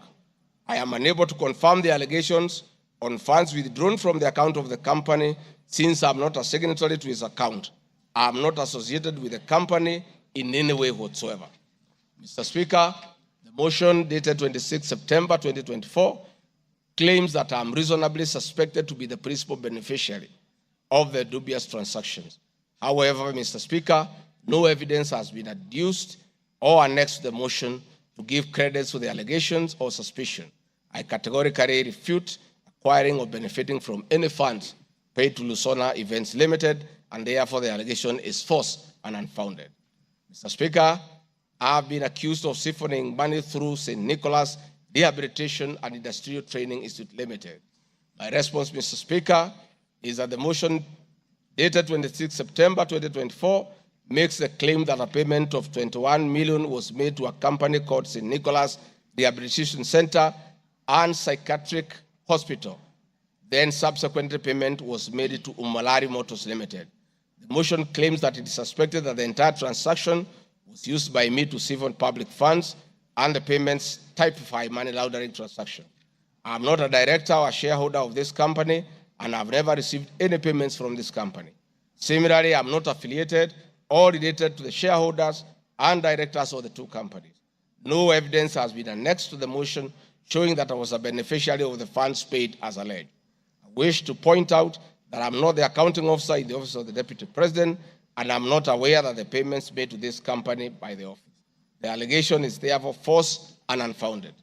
Mr. Speaker, there is an accusation of alleged sensational but false accusations against the Honorable Lady Justice Esther Minor.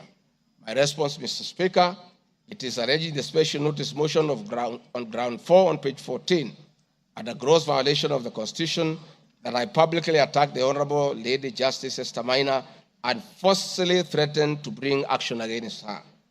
First, Article 160, Sub-Article 5 of the Constitution provides that the judge cannot be found liable in a court of law for actions taken in good faith in lawful performance of their work. This provision is not a bar on freedom of expression guaranteed under Article 33 of the Constitution, nor a bar of the right to seek redress for legal wrongs simply because a wrong is committed by a judge. They exit multiple legal fora in which to take action against a judge for any actions that are not lawful. My statements were protected speech consequent to a decision by the learned judge in a matter involving my personal assets, which I disagreed with and found to be wholly unfair. The matter having been concluded at that stage, my criticism of the decision was not sub judice, nor in any manner prohibited by law. While I respected the ruling of the learned judge, I was in absolute disagreement with it. Contrary to the assertions in the special motion, I did not falsely threaten to bring action against the learned judge. I took actual legal action available to every citizen of Kenya under Article 160B, subsection 2 of the Constitution, which allows any person to petition the Judicial Service Commission for removal of any judge and filed a legal complaint before the Judicial Service Commission, JSC, in March 2024. The complaint being live before JSC, discussion of the conduct of the learned judge in the said manner here would be sub judice. A copy of the complaint is annexed herewith and marked Annexure RG 24.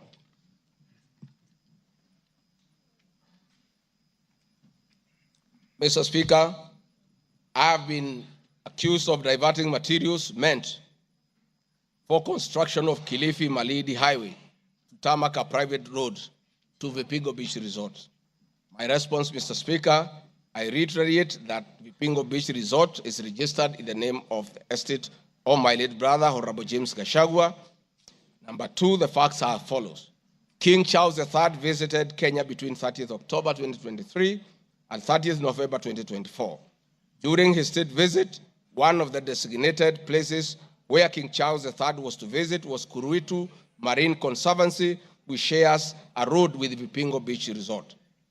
I have annexed a copy of the program for the state visit to Kenya by King Charles III, marked as Annex RG 25, which at page 13 on items 63 and 64 shows his departure and arrival at Kuruitu Marine Conservancy.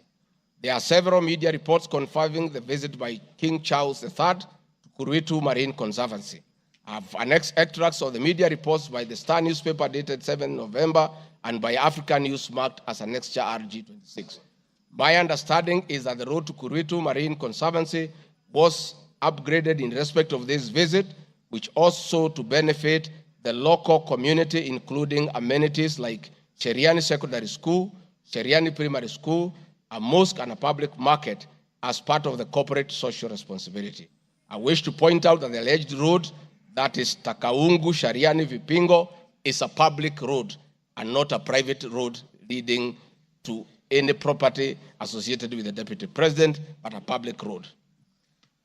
Mr. Speaker, I have been accused of undermining the President and the Cabinet by allegedly making contradictory public statements from the position taken by Cabinet regarding the evacuation of the people residing along the Nairobi River. My response, Mr. Speaker, is that Article 147 of the Constitution provides that the Deputy President shall be the principal assistant of the President and shall deputize the President in execution of the President's functions. Article 28, which states that every person has inherent dignity and the right to have the dignity respected and protected.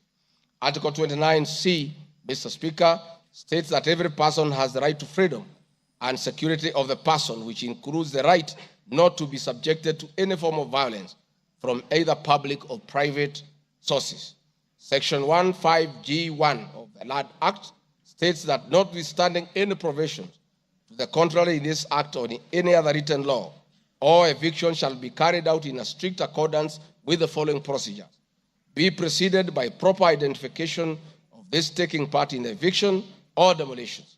Be preceded by the presentation of formal authorizations for action.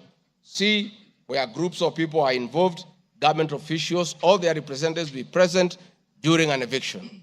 D, be carried out in a manner that respects the dignity, right to life and security of those affected. E, include special measures to ensure effective protection to groups of people who are vulnerable, such as women, children, the elderly, and persons with disabilities, including special measures to ensure that there is no arbitrary deprivation of property or possessions as a result of the eviction.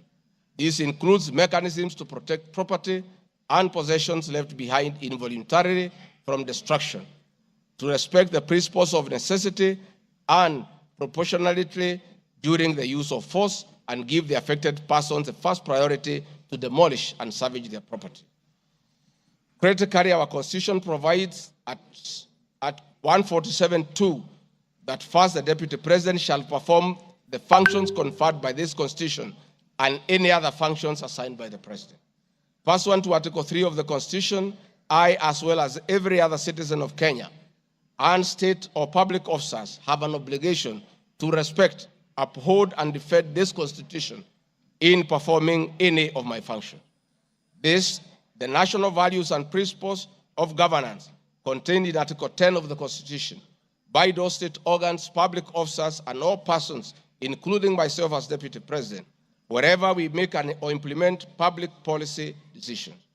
In addition to this matter, Mr. Speaker, these national values and procedures include the rule of law, democracy and participation of the people, human dignity, equity, social justice, inclusiveness, equality, human rights, non-discrimination, and protection of the marginalized. Adherence to these principles become extremely important when we as state officers are contemplating legal evacuation of citizens with a duty to avoid inhuman forced eviction that will be contrary to our Constitution and international law. While campaigning with President William Ruto, and subsequently when I was sworn in as Deputy President, the President and I promised as a key pillar of the Kenya Kwanza government that there will be no forced or unlawful evictions and that all evictions will be human and entail legal compensation. Mr. Speaker, the Office of the Deputy President has undertaken extensive engagement with all parties in regard to cabinet decisions on eviction, which I fully support, including the Nairobi River, which is an entity under the Office of the Deputy President and the County Government of Nairobi. Adherence to these principles become extremely important when we, as state officers, are contemplating legal evacuation of citizens with a duty to avoid inhuman forced evictions that will be contrary to our Constitution and international law. Guideline number 6 of the United Nations General Assembly Guidelines for the implementation of the rights to adequate housing prohibits forced evictions and that the state should ensure that any eviction under domestic law are fully compliant with international law. The guidelines further require meaningful engagement with communities to ensure that the rights of residents are implemented cooperatively without the need for eviction procedures or police enforcement. Of government directives on the eviction, save for the fact that on being informed that the persons residing along Nairobi River would be evicted and paid 10,000 shillings only, which I and many other Kenyans felt was inadequate compensation for eviction. I insisted that the government should abide by the constitutional dictates and international norms while implementing any cabinet decisions, including eviction, and maintain the dignity of the citizens of Kenyans facing eviction. My statements did not and cannot be construed to undermine the president by insisting that people should not be evicted inhumanly and without adequate compensation. Mr. Speaker, I've been accused of undermining devolution by allegedly holding a meeting in Nairobi Wakulima Market.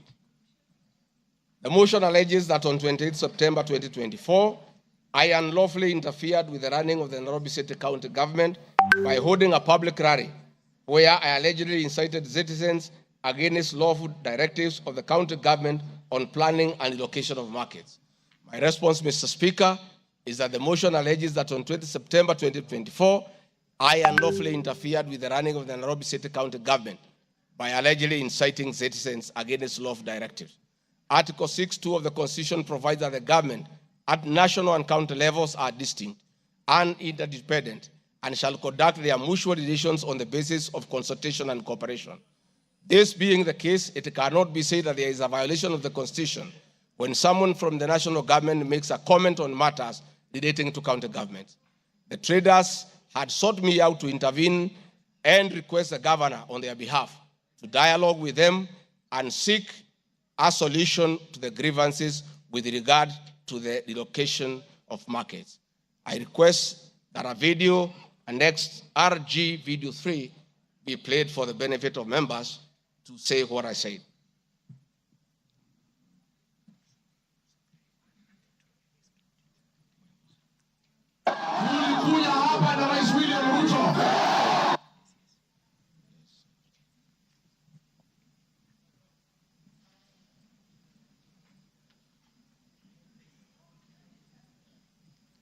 Please play the video for us.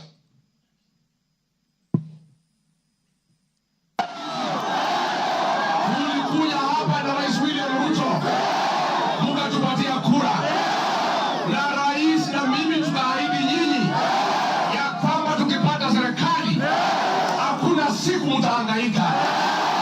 Na kwa hivyo mimi nasikitika sana nikisikia serikali ya kaunti inanyanyasa nyinyi.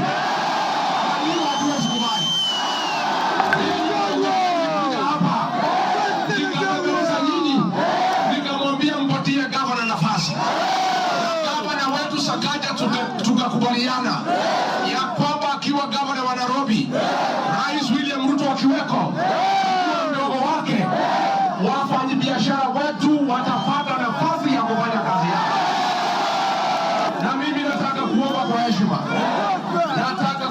heshima, wale wote ambaye tumepatiwa nafasi ya uongozi na Wakenya, tukumbuke ya kwamba tulipata nafasi ya kuongoza kupitia kwa kura ya wananchi. Tukumbuke ya kwamba wakubwa wetu, wadosi wetu ni Wakenya, na hakuna siku tutaweza geuka Wakenya sababu ndio walitupatia nafasi ya uongozi. Si nyinyi mlituandika kazi? Kwa hivyo mimi niseme ya kwamba niliuliza gavana mketi chini, kuwe na mazungumzo, kuwe na maelewano. Watu ni wananchi na wananchi ni watu ya kusikizwa. Mimi niko hapa kumhakikishia ya kwamba nimemuuliza gavana kwa heshima, na mimi sina kiburi. Mimi namuomba akiwa kiongozi wetu hapa Nairobi, asikuwe mtu ya kugeuka watu walimchagua. Mimi nimemuomba na nimemwambia yeye akubali aketi chini na kamati hii soko ime... Thank you. Mr. Speaker, my counsel has just drawn my attention that in my earlier explanation on Nairobi River, I have a video 1 and 2 that I would like you to play so that I buttress my point on what I meant. Please, video 1 and 2. People of Kenya to work hard. We don't have a choice.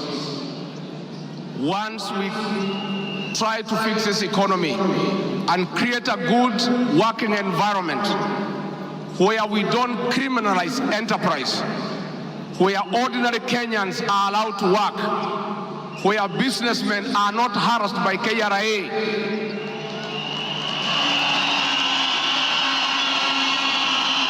where goods belonging to the people of Kenya will never again be touched by overzealous public servants.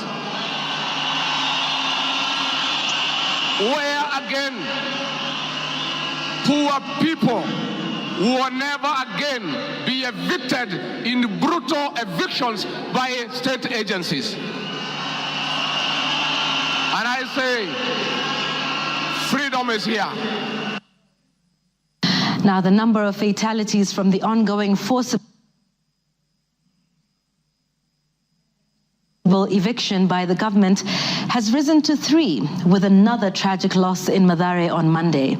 An 18-year-old boy died as a bulldozer brought down a church in the area just moments after President William Ruto left. The young man, who was assisting in salvaging the church's belongings, became a casualty of the demolition. Earlier on Saturday, 2 individuals lost their lives in Mukuru kwa Ruben during a similar eviction exercise. Ben Kirui reports. Monday evening, the ongoing forcible evictions in flood-prone areas tragically ended yet another life. The 18-year-old Ian Otieno lost his life in Mathare moments after President William Ruto left the area where he had been assessing the effects of floods. Bulldozers descended on homes near riverbanks, flattening structures marked for demolition. Winnie Makinda, Ian's mother, struggled to comprehend the loss of her son, a candidate in this year's KCSE. Wakaambia mtu atingatinga usiangushe hiyo kuta, kuna hapo ndani kuna watoto wa watu, wacha kuangusha hapo ndani kuna watoto wa watu. Akaambia wamama waache kumpigia kelele. Reports indicate that Ian Otieno was trying to salvage church properties when the bulldozer brought down the wall, leading to his sudden demise. Driver wa tingatinga vile tu alianza kubomoa, hata mara ya kwanza huko mbele alikuwa tu anakani kama hata watu wakimwambia ngojea watu watoe vitu hataki kusikia. Nilichimba hivi, mtoto wangu alikuwa anataka kutoroka, sawa, unasikia alishika mtoto wangu na hiyo kitu hapa, mtoto wangu akienda hivi, mtoto wangu ana hivi. His death led to demonstrations by residents, prompting police intervention. The law enforcers lobbed tear gas canisters to disperse rioting residents. Watu wakachukua mwili tena tuonyeshe maskari yenyewe wametulia mtoto. Maskari kutuona kwa gate wakaanza kutoa gun, wakaanza kulipua shoot. Residents insist they will comply with government orders to vacate houses along riparian lands only if provided with alternative housing solutions. Saturday's demolitions in Mukuru kwa Ruben claimed 2 lives and injured 3 others, sparking outrage among residents who blamed the government for forcible evictions despite many not yet being relocated. Last week, the government mandated the evacuation of all residents from risky areas within 48 hours, including those near dams, those in areas prone to mudslides, and Kenyans residing on riparian lands. Ben Kirui, Citizen TV, Nairobi. Hakuna tena mambo ya evictions katika Nairobi. Kama kutakuwa na maneno, ni maneno ya relocation ambaye itakuwa ni kwa utaratibu bila ya mwananchi kuvunjiwa nyumba. Uwezi kutoka nyumbani alafu unarudi jioni unakuta masufuria barabarani na blanketi sijui imekaa wapi.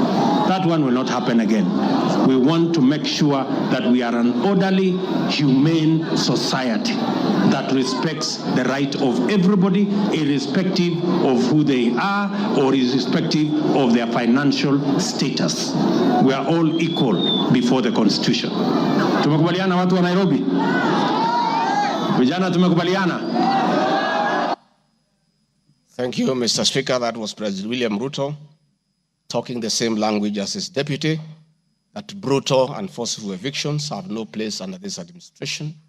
We have seen a video of brutal eviction. We have seen young children crying in tears.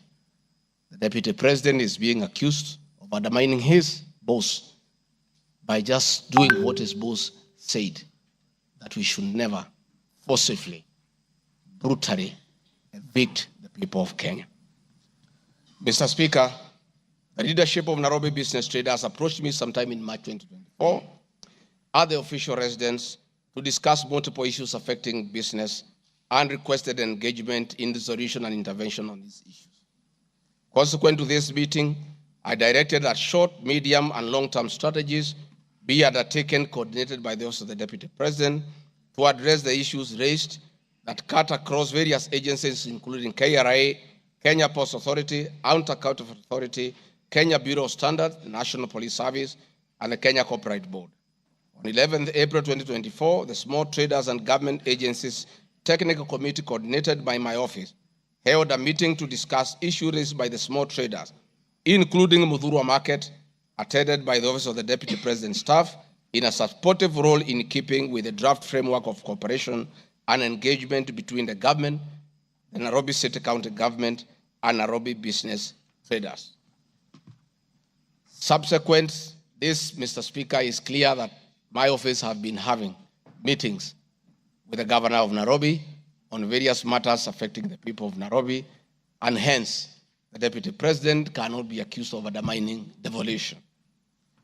Mr. Speaker, I've been accused of undermining devolution by allegedly holding meetings to fight alcohol. I'm sorry, Mr. Speaker, if the House took it that I say the House is a theater of the absurd. I was talking about this specific charge of undermining devolution by holding meetings to fight alcohol to be discussed in this House. That, to me, is what I thought that moment. If it's 5 minutes or 10 minutes, that would be the theater of the absurd. I did not attribute in any way by trying to demean this House that I sat for 5 years, by calling it the theater of the absurd. But this particular charge, Mr. Speaker, drug and alcohol problem in Kenya has been on the increase, and many of our youth have become addicted to alcohol and their lives destroyed because it causes them to drop out of school and start engaging in petty crime to look for money to buy alcohol. I'm a strong advocate for youth rehabilitation from alcohol and substance abuse, which I continue to encourage and support in order to save our future. With regard to alcohol control and regulation, I wish to state that I have held several meetings with the governors in Meru, Chuka, in Mombasa, in Nakuru, in Nyeri, and the efforts that President William Ruto asked me to lead in eradication of illicit brew has been very successful, and we have been working with the governors and county assemblies who have been developing legislation on the control of licensing of alcoholic drinks. If there is one program that has had the best working relationship between county governments and the national government, it is this particular program. I'm a bit emotive about illicit alcohol because I lost my brothers. One who was a medical doctor to alcohol, another who was a farmer to alcohol. I take it passionately. I don't know who complained about this particular charge. I have not seen any evidence of any complaint, and I have not had any person in Kenya complaining that the deputy president is undermining with the devolution by leading the war on illicit bruise, and drug abuse. Whatever this House decides tonight, and the other subsequent House, whatever happens to Rigathi Gachagua, whether he's in or out of office, this war must continue and must be won for the sake of our children.